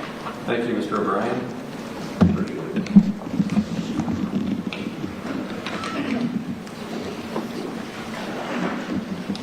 So I articulated my reasons for saying that the death penalty specification should be dismissed. Number one on the list was listing of lawyers seemed to make that an easy no-brainer, and then I found out that listing of lawyers isn't always advisable. Or when we do so at our own risk. So that was the beginning of a cascade downward into the Court of Appeals, which is fine. I appreciate the fact that they can help guide trials along the way. But Ms. Canepa thought that that was like without enough notice, so if you want to have a record, you're welcome to caution me about not believing what lawyers tell me, so you want to straighten me up.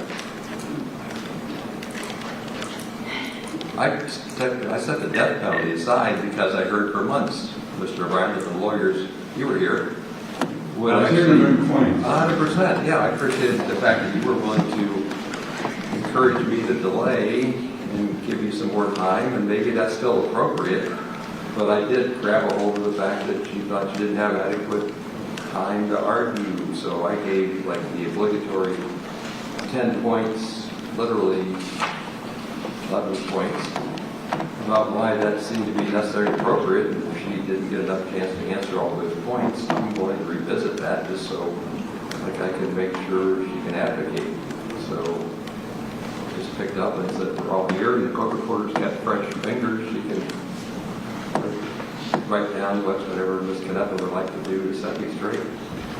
I only acted in like reliance on lawyers, not hoping to embroil the Court of Appeals in what I already called invited error, but that's at a different level. So scold me for listening to you, actually. Well, at least, Judge, I think my view is since the notice of guilt was filed, that the state would not be able to add or supplement the record, the court would not be able to do so either. But my notice went on before yours that I was going to reconsider, so you don't maybe have a final order. I can still hear this, I don't have to act on it, but in fairness to you, I'm not going to interfere with the Court of Appeals. I said to you all I wouldn't interfere with the appeal, but I would keep this trial moving. I didn't cancel any dates. We got a lot of work to do, so while the Court of Appeals is doing its job, I can still have the second track, but if I went afoul, then we still have time to fix me. So, fix me, would you please? Well, at least, Judge, I think that it's proper for the court to hear this motion under 404B to in limine today, because that doesn't involve the issue that's in front of the Court of Appeals, but at least my view is since the issue on whether a death spec should have been dismissed under those circumstances at the time is in front of the Court of Appeals, that we would not have jurisdiction or ability to supplement the record, argue the record, that the court make other findings or defense present something further. So at least with that view, I don't think the state would have any further to present. So like my understanding is I can't act in contravention of the notice of appeal. But hearing argument, taken under advisement, is not an act. This is how I see the law. Like I wanted you to have the opportunity to make your record so we don't have to schedule another hearing and waste more time, have further delay.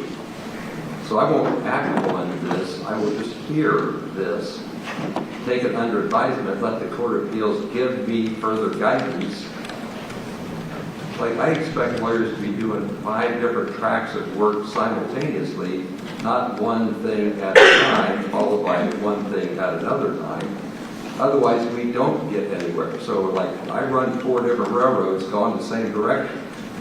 And that's what I think we have to do, is run multiple actions simultaneously. So I would invite you to help me understand better how it is I went afoul so I can fix it faster to keep the railroads running. And if you don't want to argue... Yeah, well, Judge, I think the only thing you could do is set aside your dismissal of the death specs, and that would interfere with the jurisdiction of the Court of Appeals. If I did that in advance of their decision, maybe, because it's not contrary. In essence, I'm giving you a trial level. I wouldn't do that. I told them I'm not going to do that. But like you don't want to argue now what you wanted to argue before. I'm not going to make you argue, but I might not give you another bite at the apple later. I might call this a waiver if you don't want to give me the argument today. I'm not saying what I'm going to do. I'm just saying there's 4 railroads running the same direction simultaneously. That's how I work. So I would be curious in having this railroad loaded up and ready to go while I'm working on the other railroad, other acts testimony, while I'm already working on jury instructions, while I'm already getting ready for a different venue. There's more than 4 railroads running one direction in my mind, and if everybody's used to doing one at a time, shame on you, because we can't. Nothing personal, but I run into a lot of lawyers who can do one thing at a time before they do the next one thing at a time, and that's why they're slow, and that's why I can't do that, because like I'm here to get this case done properly, timely. So I want to run like multiple railroads. Well, I think that's proper, Your Honor. I guess the railroad dealing with whether death specs are in the indictment or dismissed is out of your hands, in my view. That railroad is in the 4th district. Is this the 4th district? Okay, so you don't want to argue further. Okay, good. I'm not saying I won't give you another hearing. I'm trying to be efficient.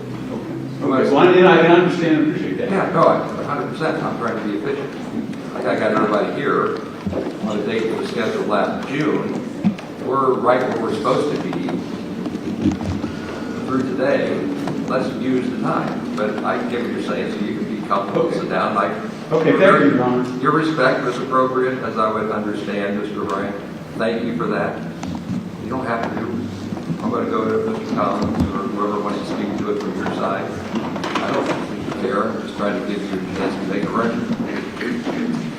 Please report, John, I don't believe you were in a file. At the prior time, we had filed a motion to dismiss the death penalty specs based on the agreement that was made by the government and Jay Wagner. The representations that were made were consistent since you've been involved in the case. There were some misrepresentations made by the government in their motions to file. Specifically, our client knows the government's listening to every one of his phone calls, so he likes to mess with them, so to speak, and things of that nature. So, but we were in good faith. We've always been in good faith, and our client in our communications that I can't go into was acting in good faith as well with us, and we were all on the same page. So, I've had communications since that indicated they would give me a thing, give me another, give me the agreement, give me anything. I've never had anything. It's just a shutdown since that day of hearing. So we believe that. We don't have a lot to argue, Mr. Davis. The only issue that I have is when the state responded, after they reportedly listened to some of Billy Wagner's phone calls, which we never received, there was an insinuation that we were always acting in bad faith. And that's absolutely false, and we take issue with that.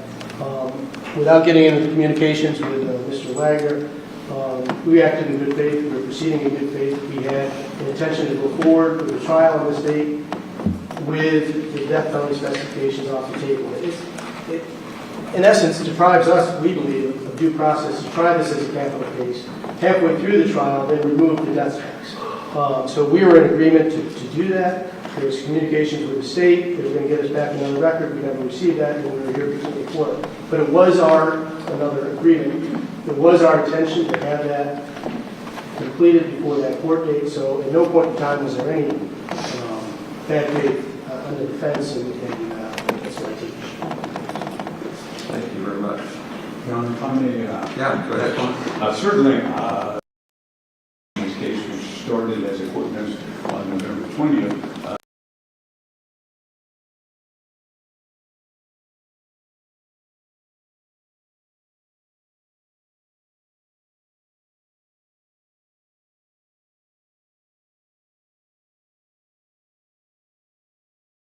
At least was saying on jail phone calls that he was not going to enter into any such agreement. Thank you for that professional statement.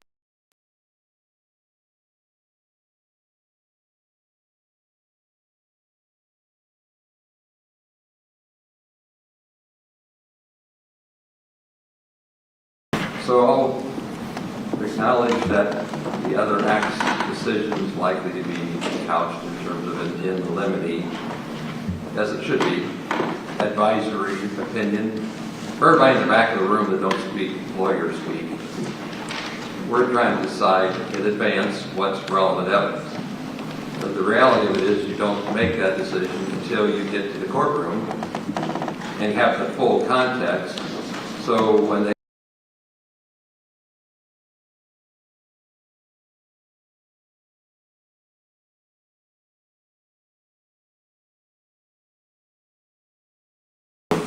that's what we're trying to sort out. It has a lot to do with the nature of the charges, has a lot to do with the scope of the indictment, but it's going to be advisory. It does help because, frankly, we've got to make sure we're efficient when we try the case.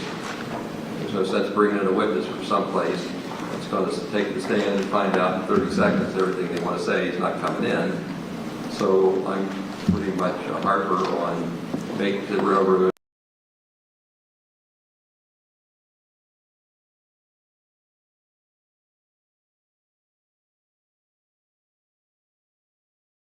understand the scope of the trial. Go ahead. Please, the court, with regards to, would you want a written response to the governor's motion from us? Would that help, or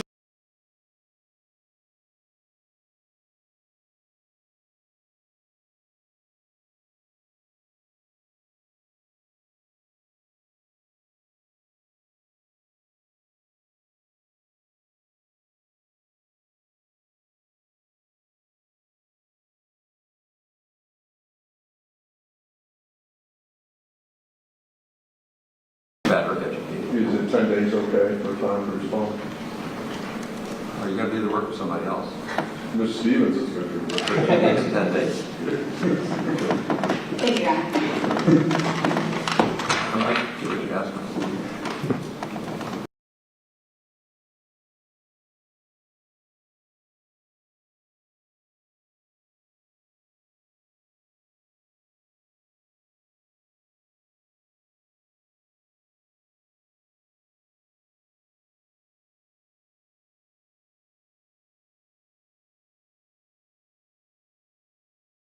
The decision, looking at the indictment, now they get a different motion later on under Rule 15 and 17, wherever they are. Then the whole apple cart goes up in the air. I don't know the answer. I'm just saying anything I give you is always going to be subject to wherever we are at the moment. Good luck to me. When we get a decision from the Court of Appeals, whatever it might be, I don't expect to give you the luxury of a lot of time. With all due respect to any other judge who's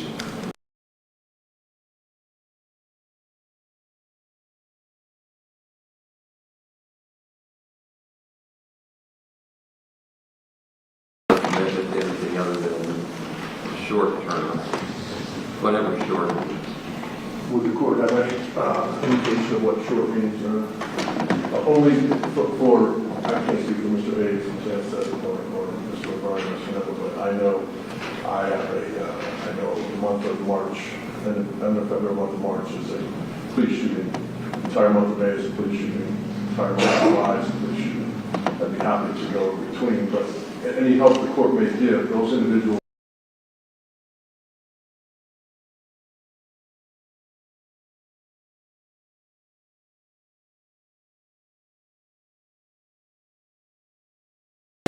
Anything I do is going to make everybody else's life uncomfortable.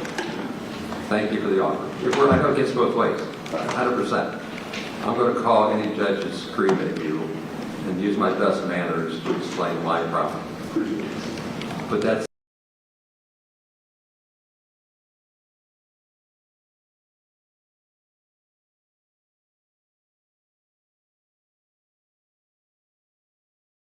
I don't know the answer to that. I mean, it's not, I don't have that consideration. I have jury commissioners. I have deniers. Like, I'm way out ahead of you because you don't have to be out there. But I do. Thank you for submitting your proposed jury questionnaire. Twice edited. Oh, you don't know that. I'm probably not going to give you a chance to argue it either. I'm just going to do what I got to do to get there. Thank you for helping me. Seriously, we're making progress. Everything that happens in the room isn't everything that happens.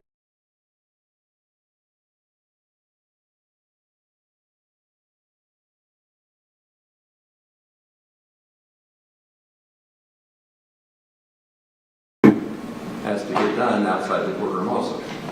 So you're probably running more than one room. I'm totally running. And I don't have one case.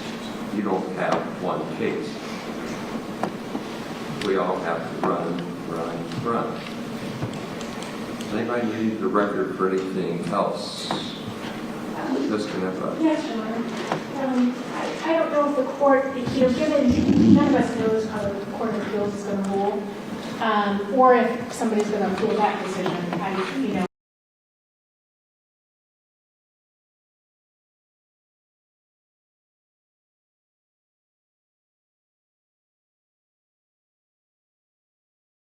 I know the courts, defense attorneys are allowed to talk to the court ex parte about fees for experts or whatever.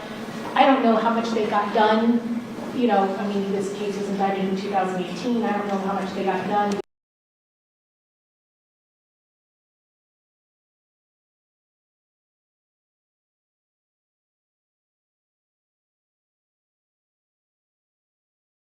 Percent for you to decide because you're the one telling me we're not going to need mitigation.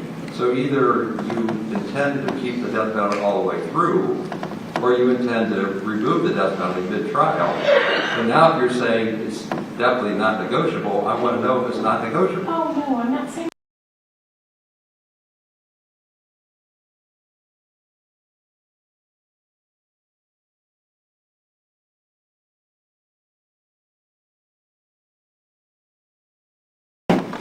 says that I will dismiss the suspects if he testifies. If he doesn't, then I would not. So that's not that's always been the case. That's never been different.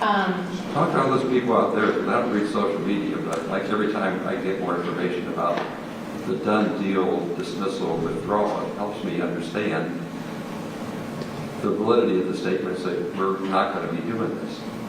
Like every time you come in and tell me more about ethical problems, ineffective assistant counsel, and now here's the terms of the agreement, I better understand how you were all too optimistic in your assurances that we weren't going to be there.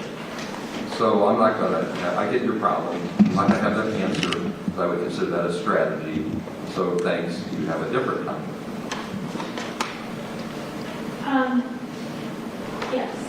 Go. I would like to amend the bill of particulars. The count 6, 7, 8, and 13 should say Scioto County. It's in the transcript that they were provided, and they provided the transcript 2023 sometime. But when, the court asked for the bill of particulars, and I was looking through it myself for the other act stuff,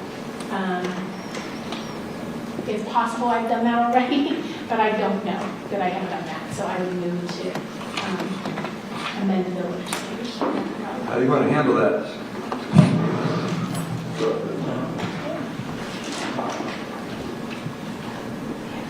This is year 9, right? Sorry? This is year 9. We're coming up on the 9th anniversary, right? Charged 18. Yeah, the facts happened in 16. Okay. I'm just like being a little bit snarky at the moment because I can see it from your face, so why don't you just have at it?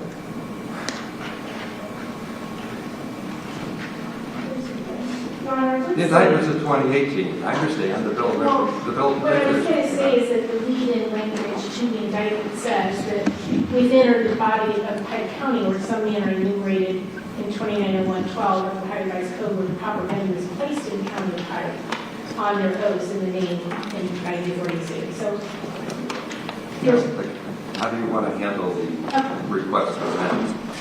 You want it in writing and then you get a respond in writing? Yes, sir. Yeah, like I get where we are. Didn't see that one coming. But that's why I asked for the bill of particulars. Like I'm to the point now where I can drill deeper into all the stuff that you're years ahead of me on, if in fact you're ahead. So she's going to file a written motion to amend the bill of particulars, and you want how much time? Okay. And then how much time behind it did you want for your very capable staff? 7 to 10 days. Okay, we'll have a good, solid record of what we're asking for. Anything else you want? Mr. Bryan looks like he's got one. No, I was asking Ms. Knapp if similar to the court letter, there was anything on the motion. So I have nothing further. Thank you. All right, anything else? Oh, thank you very much. All right, thanks again to the court staff. Go ahead and stand adjournment. Oh, no, we won't. Let's talk about our next scheduling. Phone call will do that. I'm going to do it right now.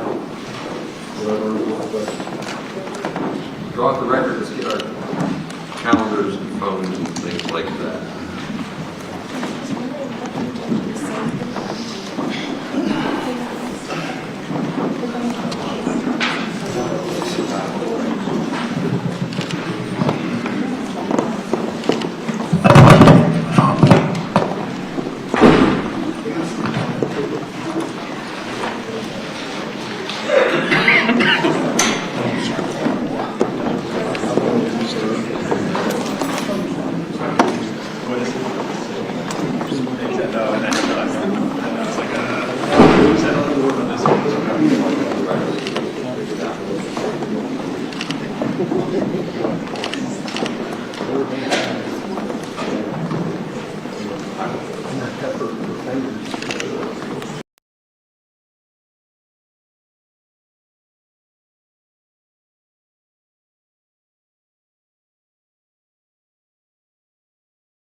It doesn't seem to be a good way to ease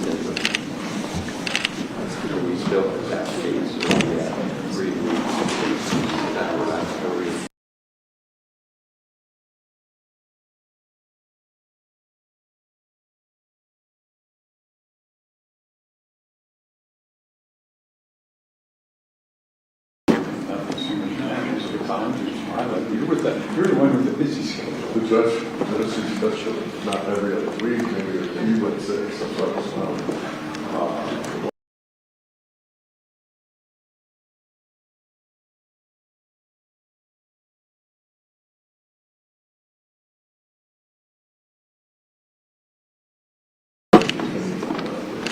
When 4 happens, it's going to be like 0 to 150. Right? So like before you can be ready for the acceleration. Right.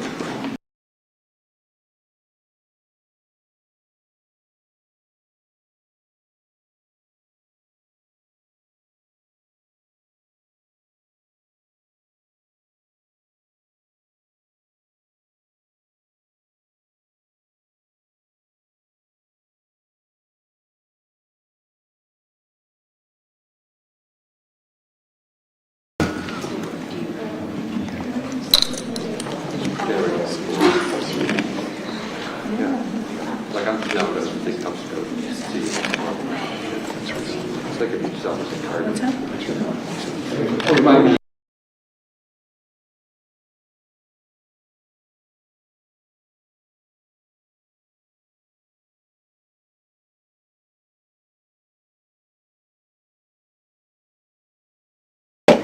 Then I was thinking we could call the schedule so we all have our phone calendars. That Friday morning? I can do that. Then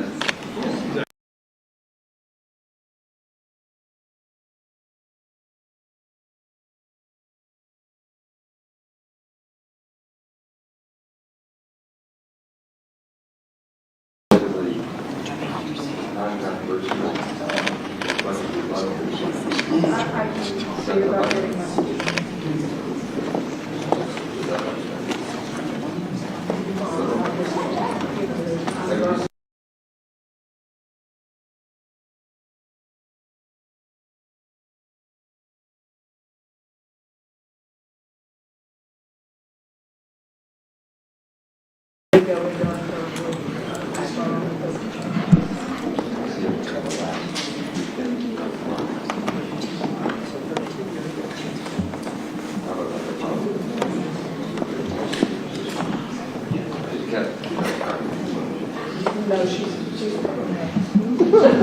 we'll get along just fine. Okay. Well, I'm sorry, what day did you say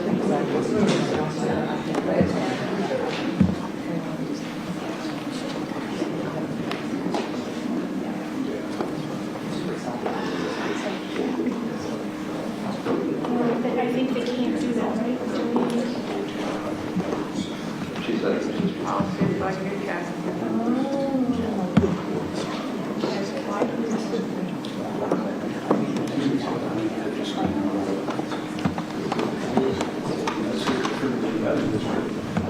We're going to do other stuff. We're going to do other stuff. Did you read my decision? The first half said I would respect to stay on the issue of someone's appeal. I should. The second was I would not stay all around.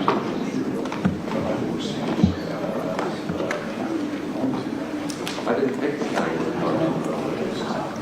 I don't know. The one they used to check. I mean, finding out Was from he you coming guys out what of the else box? every time I I'm like, what are you laying on the floor to take that picture?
No. I